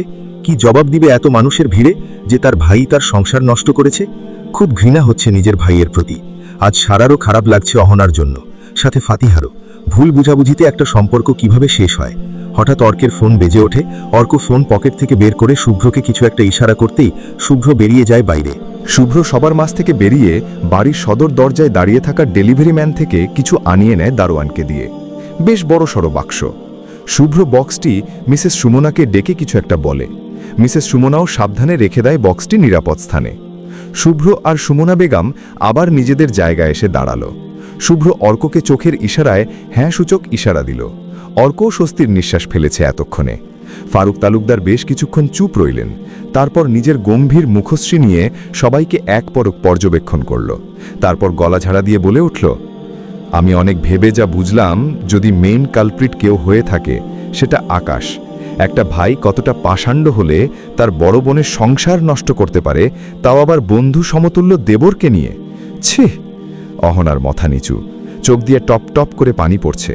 ফাতিহা এবার অবাকের চরম পর্যায়ে। যতটা খারাপ সে রিহানকে ভেবেছিল তার থেকে 1000 গুণ বেশি খারাপ সে। নিজেরই ঘৃণা লাগছে অমন অসভ্য একটা ছেলেকে ভালোবাসার জন্য, যে কিনা নিজের বোনের সুখের সংসারটা নষ্ট করে দিল। সারার চোখের কোণ ভেজা, তারও খারাপ লাগছে। বাড়ির প্রতিটি মানুষ নির্বাক। শ্রাবণের মাথা নিচু। ফারুক তালুকদার ইতিমধ্যে মনিরাকে তালুকদার বাড়িতে যত দ্রুত সম্ভব ফিরতে বলেছে, তবে মনিরা আসতে লেট হবে। ফারুক তালুকদার আবার বলে উঠলেন, রোমান্টিক উপহার। আমি আকাশকে মেইন কালপ্রিট বলেছি, এর শাস্তি সে পাবে। শ্রাবণ আর অহনা তাকিয়ে, তবে তোমরা কম দোষী না, তোমাদের শাস্তি সন্ধ্যায় পুলিশ আসবে, তখন হাতে নাতে পেয়ে যাবে। সবার মনের মাঝে কৌতূহল জন্ম নেই, পুলিশ কেন আসবে, ফারুক তালুকদার কি তাদের ধরিয়ে দেবে? তবে মনের প্রশ্ন মনেই থাকে, মুখ ফুটে আর কিছু বলতে পারে না। ফারুক তালুকদার সোফা থেকে উঠে দাঁড়িয়ে ড্রয়িং রুম থেকে বেরিয়ে আসে, তারপর জোরে বলে, অহনা আর শ্রাবণ, একা ছেড়ে দিয়ে সবাই বেরিয়ে এসো। শুভ্রর মা, আমাদের খেতে দাও, ফ্রেশ হয়ে এক্ষুনি আসছি। আনিস আয়। ভাইয়ের কথায় আনিসও চলে আসে। আনিতা ব্যস্ত হয়ে পড়েন খাবার গরম করতে। শুভ্র সারাকে নিয়ে ওপরে চলে আসে। অর্ক উঠে বাগানে চলে এলো, তার বাবারা চলে আসার মতো হয়েছে। ফতিহাও বেরিয়েছে অর্কের পিছন পিছন। তার মনটা আজ বেশ খারাপ। ফতিহা বাগানের ভিতরে গিয়ে দোলনায় বসে থাকা আকাশের দিকে চেয়ে রয় এক দৃষ্টিতে। অর্ক মেইন গেটের দারোয়ানের সাথে কথা বলে বাড়ির ভেতরেই যাচ্ছিল, হঠাৎ চোখ পড়ে বাগানের ভিতরে দোলনায় বসে থাকা ফতিহার দিকে। অর্ক আগেই খেয়াল করেছিল ফতিহার চোখে পানি, আর এখন আকাশের দিকে চেয়ে উদাস হয়ে বসে থাকা। অর্ক ফতিহার দিকে হেঁটে যায় ধীরে ধীরে। ফতিহার পাশে বসতে গিয়ে ফতিহাকে বলে, বসতে পারি? বসুন। মন খারাপ কেন জানতে পারি? ফতিহা চোখের পানি বাম হাতের তালু দিয়ে মুছে আকাশের দিকে তাকিয়ে থেকেই শান্তভাবে বলে, কই, বিএফের জন্য মন খারাপ? মানে? এই যে এত কিছু জানলেন তার ব্যাপারে, খারাপ তো লাগতেই পারে, স্বাভাবিক, তাই বললাম আর কি। অর্কের কথায় ফতিহা তড়িয়ে অর্কের দিকে তাকায়, চোখ বড় বড় করে বলে, কি বললেন? কি বললাম আর কি, অহনা মেয়েটার সেই ভাই, তোমার বিএফ বা কাছের কেউ? ফতিহা কেঁপে ওঠে, ভয়ে মনে বাসা বাঁধে। যদি অর্ক বাড়িতে বলে দেয় তো তার বাবা আর ভাই তো তাকে মেরেই ফেলবে। ফতিহা কাঁপতে বলে ওঠে, আপনি জানলেন কি করে? অর্ক বোধহয় হাসল, তারপর উঠে দাঁড়িয়ে উল্টো দিকে ফিরে পকেটে হাত গুজে বলে উঠল, চিন্তা নেই মিস ফতিহা, আপনি ভয় পাবেন না, আমি কাউকে বলবো না। তবে শুনুন, আপনি যেখানকার স্টুডেন্ট, আমি সেখানকার লেকচারার। মানে বুঝলাম না। কিছু জিনিসের মানে হয় না। আসি, পরে এক সময় কথা হবে। তবে মন খারাপ করবেন না, আপনি যার বুকের পাঁজর দিয়ে তৈরি, আপনার তার সাথে গাঁটচড়া বাঁধবে। অর্ক আর দাঁড়ালো না, তার ফোন বাজছে হয়তো। তার বাবা চলে এসেছে। আজ তার খুশির দিন, তার অসুস্থ মা আবার ঠিক হয়ে যাবে, তার পুচকি বনু আবার তার কাছে আবদার করবে একের পর এক, আবার তাদের বাড়িটা আনন্দে ভরে উঠবে। অর্কের চলে যাওয়ার দিকে তাকিয়ে আছে ফতিহা। আচ্ছা, মানুষটা কেমন জানি, আমি ছোট জেনেও আপনি বলে সম্বোধন করল, কতটা রেসপেক্টের সাথে কথা বলল, কি আজব ব্যাপার, আমার মন খারাপ বুঝেও গেল। আচ্ছা, সে কিসের স্টুডেন্ট আর স্যারের কথা বলল? ফতিহার মাথায় ঢুকল না। তবে আপাতত মনের মাঝে রিহান নেই, মন খারাপও নেই। আনিশা আর অন্তু রুমে বসে আছে তো আছেই।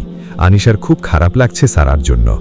ইস, অহনা যদি শুভ্র ভাইয়ার কাছে থেকে যায় তাহলে সারার কি হবে? আচ্ছা, সারা কি এসব সহ্য করতে পারবে? আচ্ছা, এতক্ষণ কি করছে নিচে? একবার গিয়ে দেখব? না না বাবা, থাক, ওর চেয়ে বরং চকলেট খাই। দেখা গেল চাচ্চুর সামনে ওই খাটাস ভম্বলটা আমাকে বকা দিল। আচ্ছা, উনি কি বুঝে না আমি ওনাকে এত ভালোবাসি? যতটা ভালোবাসলে ঘুমের মাঝেও ওই শ্যামলার রাগী মুখটা ভেসে ওঠে। আনিশা আবার মনে মনে বিড়বিড় করে ওঠে, ইস, বেডা খাটাস, আমি ওনাকে ভাইয়া বলে জ্বালাবো, উপন্যাসের নায়িকাদের মতো। কি কিউট হবে! ইস, কবে বুঝবেন আপনি, বয়স তো বেড়েই চলেছে। আনিশার বিড়বিড় দেখে অন্তু খাওয়া থামিয়ে কপাল কুচকালো, তারপর হঠাৎ করে ধাক্কা দিয়ে বলে, এই আপু, তোর কি ভূতে ধরল? এমন বিড়বিড় করছিস কেন? অন্তুর ধাক্কায় আনিশা বেচারি লাফিয়ে ওঠে, সাথে বুকে থুথু দেয়। আনিশার লাফানো দেখে অন্তুও ভয় পেয়ে যায়, ছিটকে দূরে সরে যায়। অন্তু আবারও বলে ওঠে, কি বিড়বিড় করছিলি? কই, কি? এই যে এক্ষুনি। আনিশা অন্তুর মাথায় একটা গাঁটটা মেলে বলে, তোর চোখে দিনের বেলা ভুল দেখা শুরু করেছিস, আব্বুকে বলে ডাক্তার দেখানোর ব্যবস্থা করছি, দাঁড়া। কথাটি বলে হুহা হা করে হেসে ওঠে আনিশা বোকার মতো। যদিও হাসির কোনো কারণ নেই, তবুও অন্তুকে এই প্রসঙ্গ ভুলাতে হাসছে। কাজও হলো। আনিশা অন্তুর ভাগের চকলেট টান দিতেই অন্তুও চেতে গেল। শুরু হলো কাড়াকাড়ি, একবার অন্তু টানছে তো একবার আনিশা। ড্রয়িং রুম থেকে সবাই এক এক করে বেরিয়ে যায়, দাঁড়িয়ে রইল দুটি অনুতপ্ত হৃদয়। নিজেদের ভুলের জন্য তারা আজ এত দূরে। কখনো কেউ কারোর কাছে ছোট হয়নি, নিজেদের ইগো ঠিক রাখতে গিয়ে সম্পর্ক শেষ করে দিল। তাদের মেয়েটাও তার আসল বাবার কাছে থেকেও ছিল না। শ্রাবণ খুবই অনুতপ্ত, নিজের ভুলের জন্য অহনার সামনে মুখ উঁচিয়ে দাঁড়ানোর সাহস হচ্ছে না তার। অহনা উঠে দাঁড়ায়, অহনার মুখটা মলিন, নিজের প্রতি লজ্জা লাগছে, সাথে বড্ড অভিমান জমেছে শ্রাবণের প্রতি। অভিমান কেন বা জমবে না? শ্রাবণ যদি একবার সত্যিটা যাচাই করত। তবুও অহনা এত লজ্জিত যে এতদিন যাকে ভুল নিষ্ঠুর ভেবে এসেছে আসলে তার কোনো দোষই ছিল না। অহনার মাথা নিচু, কি বলবে সে? কখনো ভুলেও কল্পনা করতে পারে নাই তার আপন ভাই তার জীবনটা নষ্ট করে দেবে। একদিন অবশ্যই সকল প্রশ্নের উত্তর সে নেবে, খুব ভয়ঙ্করভাবে। শ্রাবণ ধীর পায়ে অহনার সামনে এসে দাঁড়ায়। মাথা উঁচু করার দাঁড়ানোর ক্ষমতা নেই তার মাঝে, তবুও অনেক কষ্টের হৃৎপিণ্ডের প্রচণ্ড গতি সামলে দিয়ে শান্ত কণ্ঠে বলে ওঠে, অহনা। শ্রাবণের এই শান্ত কণ্ঠটা অহনার হৃদয়ে নদীর ঠান্ডা শীতল স্রোতের মতো বয়ে যায়। অহনার নিজের অভিমান ধরে রাখতে পারে না, আছড়ে পড়ে শ্রাবণের বুকে, জড়িয়ে ধরে খুব জোরেই কেঁদে ওঠে। শ্রাবণও স্তব্ধ, সবকিছু বুঝতে সময় লাগে তার। শ্রাবণেরও চোখে পানি, নিজের বুকের খালি অংশটুকু আজ পরিপূর্ণ লাগছে, তবেও যেন কিছুটা খালি। অহনা কাঁদতে কাঁদতে বলে ওঠে, আপনি আমাকে ছেড়ে আসার আগে কারণটা বলেননি কেন শ্রাবণ? বলেননি কেন? কেন কাঁদালেন আমায় এত? প্রশ্নের উত্তর দেন শ্রাবণ। শ্রাবণ স্তব্ধ, কি উত্তর দেবে সে? চোখ বেয়ে পড়ছে নোনা জল, অহনার কালো চুলের ভাঁজে মিলে যাচ্ছে। আনিশা মাত্র দরজা থেকে বেরিয়ে সিঁড়ির কাছে আসতেই অহনার কান্না শুনতে পায়। পরক্ষণেই চোখ পড়ে সোফার পাশে স্থির দাঁড়িয়ে থাকা শ্রাবণ ভাই, আর তার বুকে অহনা লেপ্টে আছে। শ্রাবণও জড়িয়ে আছে অহনাকে। আনিশা স্থির হয়ে যায়, চোখ পড়ে বাড়ির সকলের দিকে, যে যার কাজে ব্যস্ত। আনিশার মাথা শূন্য লাগছে। কি দেখল সে? কেন দেখল? স্বপ্ন নাকি সত্যি? ভেবে পায় না আনিশা, মাথা চক্কর দিয়ে ওঠে। টাল সামলাতে না পেরে প্রথম সিঁড়িতেই আছড়ে পড়ে বসে, চোখে পানি টলমলিয়ে ওঠে। সন্ধ্যা 7:22। শুভ্রদের পরপর 3টে গাড়ি এগিয়ে চলেছে রেইনকোট ক্যাফের উদ্দেশ্যে। শুভ্র ড্রাইভ করছে, পাশে সারা। শুভ্রদের পরের গাড়িতে শ্রাবণ, অহনা, মিসেস সুমনা, অরু আর মিসেস আনিতা। আর পরের গাড়িতে ফারুক তালুকদার আর অর্ক, আর পিছনে ফাতিহা আর আনিশা আর অন্তু। আনিশার মনটা প্রচণ্ড খারাপ, চোখ দিয়ে টপ টপ করে পানি পড়ছে। যদিও গাড়ির ভিতরের লাইট অফ থাকায় সেটা কারোর চোখে পড়ছে না, তবুও অর্কের দৃষ্টি বুঝে গেল আনিশার কান্না। তবে কোনো মাথা ঘামালো না সে। আনিশার চোখে ভেসে উঠল সেই মুহূর্ত। আনিস তালুকদারের বকা শুনে মিসেস সুমনার কাছে বাধ্য হয়ে সাজতে বসেন। ব্লু কালারের গাউন পরে চুল ছেড়ে রেখেছে, আর কিছুই না। তার মন ভালো না, শরীর ভেঙে আসছে, বুকের ভিতরে অসম্ভব পীড়া দিচ্ছে। এই তো কিছুক্ষণ আগে আনিশা রুম থেকে বেরিয়ে সিঁড়ি বেয়ে নিচে আসে, তখন ফারুক তালুকদার আনিশাকে রেডি হয়ে নিতে বলে। আনিশা কারণ জিজ্ঞাসা করলে তিনি সারপ্রাইজের কথা বলেন। আনিশা চাইলেও কাউকে জিজ্ঞাসা করতে পারেনি শ্রাবণ আর অহনার কথা। আনিশা সিঁড়ি বেয়ে উপরেই আসছিল, ঠিক তখনই অন্ত পিছন থেকে এসে বলে, আপু জানিস অহনা আপু বড় ভাইয়া বউ। অন্তর কথা শুনে আনিশার পা থেমে যায়, চলতে চেয়েও পারে না। আনিশা অন্তর দিকে তাকিয়ে বলে ওঠে, কি আজে বাজে বলছিস? অন্ত কিছু বলার আগেই মিসেস আনিতা বলে ওঠে, হ্যাঁ রে মা, সত্যি কিছুদিন আগে ওর জন্য মেয়ে খুঁজেছি, আর আজ কত বড় সারপ্রাইজ হয়ে গেছে। কথাটা শোনা মাত্র এক মুহূর্তের জন্য আনিশার পায়ের নিচের মাটি সরে গেল, গলা শুকিয়ে গেল, চোখ টলমলিয়ে উঠল। কণ্ঠ ভেদ করে কোনো কথা বের হচ্ছে না, নিজের কানকেও যেন বিশ্বাস করতে পারছে না। আনিশা উল্টো ঘুরে ছুটে নিজের রুমে চলে আসলো, এসে দরজা লাগিয়ে দিল। আনিশার ছুট দেখে আনিতা হাসলেন, মনে মনে বলেও ফেললেন, পাগল মেয়ে একটা, খুশিতে লাফিয়ে উঠছে। ফারুক তালুকদার সবাইকে গুছিয়ে রেডি হতে বলেছেন, কারণ এখন বলবেন না, তবে আজ বাইরে যাবে। শুভ্র আগেভাগে এসে মিসেস সুমনার কাছ থেকে বাক্সটা গাড়ির ডিকিতে রেখে দিয়েছে। আনিশার রুমে গিয়ে নিজের মোবাইলটা নিতে যায় তাড়াতাড়ি, যদিও তার আর প্রয়োজন নেই। বাড়ির সকলের বের হওয়ার পর শ্রাবণ আর অহনা বের হয় দুজনকেই। বেশ মানিয়েছে। শ্রাবণ অহনার ঘাড়ে হাত দিয়ে সামনে আগাতে থাকে। সিঁড়ি থেকে নিচে নামতে নামতে চক্ষু আটকে যায় আনিশার সেদিকে, চলমান পা থমকে যায়, জমে থাকা পানিটুকু গড়িয়ে পড়ে চোখ থেকে। আনিস তালুকদারের বাইরে থেকে ডাকার কারণে আনিশা নিজের চোখ মুছে নাক টেনে বেরিয়ে যায় বাড়ি থেকে। আনিশা গাড়ির পিছনে সিটে জানালার ধারে গাড়ি চলতে শুরু করে, সাথে আনিশার চোখের পানিও বেড়ে চলেছে। কোত্থেকে ভেসে এলো গানের কিছু লাইন, যা আনিশার বুকে তীরের মতো বিঁধছে। আনিশাও এক বুক চাপা কষ্ট আর এক পক্ষিক না বলা ভালোবাসার জন্য গানের লাইনগুলো মনে মনে গুনগুনিয়ে গাইতে শুরু করল। তুমি জানতেই পারোনি কত গল্প উড়ে যায়, তুমি চিনতেনি পারোনি আমাকে, হায় কি করে বলবো তোমায়, আসলে মন কি যে চায়। আনিশার বুক ফেটে কান্না আসে। আসলে গানের প্রতিটা শব্দ আজ তার বুকে বেঁধে যাচ্ছে। তার খুব কষ্ট হচ্ছে আজ। শুভ্র ড্রাইভ করছে আর সারার দিকে তাকাচ্ছে। মহারানী তার দিকেই চেয়ে আছে। সে কি বুঝছে না এতে তার গাড়ি চালাতে কষ্ট হচ্ছে? নিজেকে কেমন কেমন লাগছে শুভ্রর। তার মহারানী তার পাশে বসে। আগে এই ফিলিংসটা শুভ্র পায়নি, আজ একটু বেশিই বড় বড় লাগছে সারাকে। শুভ্র অর্ককে দিয়ে বলিয়ে সারার বাবা মাকে আগেই ক্যাফেতে পাঠিয়েছে। নাম ক্যাফে হলেও জায়গা বিশাল, সাথে তাদের ডেকোরেশন। শুভ্র গাড়ি চালাচ্ছে আর সারাকে তার ছোটবেলার গল্প শোনাচ্ছে। সারাও বেশ মনোযোগ দিয়ে শুনছে। শুভ্রদের গাড়িটি এবার হাইওয়ে রাস্তায় উতব, তবে আজ যানজট কম। কিছু দূর পরপরই ট্রাফিক আর 4 রাস্তার মোড়। শুভ্র গাড়ি চালাচ্ছে, শ্রাবণদের গাড়ি আগে গিয়েছে, তারা মাঝে আর পিছনে অর্কদের গাড়ি।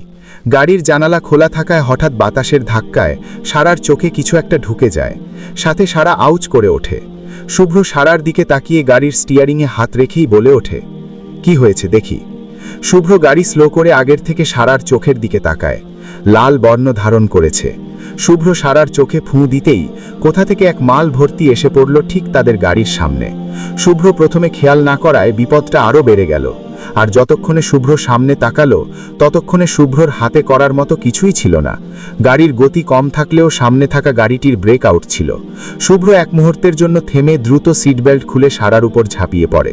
তারপর ভয়ঙ্কর এক শব্দ। শব্দের পরই নিস্তব্ধতা, ভয়ানক নিস্তব্ধতা। সেই নিস্তব্ধতা যেন এক নারকীয় ব্যথা দিচ্ছিল হৃদয়ে। শুভ্র অল্প অল্প করে চোখ মেলে তাকায়। প্রচণ্ড মাথায় আঘাত লেগেছে তার। শুভ্র নিজের বুকে জড়িয়ে ধরা সারার দিকে তাকায়। রক্তে ভেজে গেছে গাউন সহ শুভ্রর শার্ট। চারিপাশে ধোঁয়া উঠছে, কাচের টুকরো ছড়িয়ে আছে সব দিকে। চ্যাপটা হয়ে যাওয়া গাড়িটার ভিতরে তারা দুজন।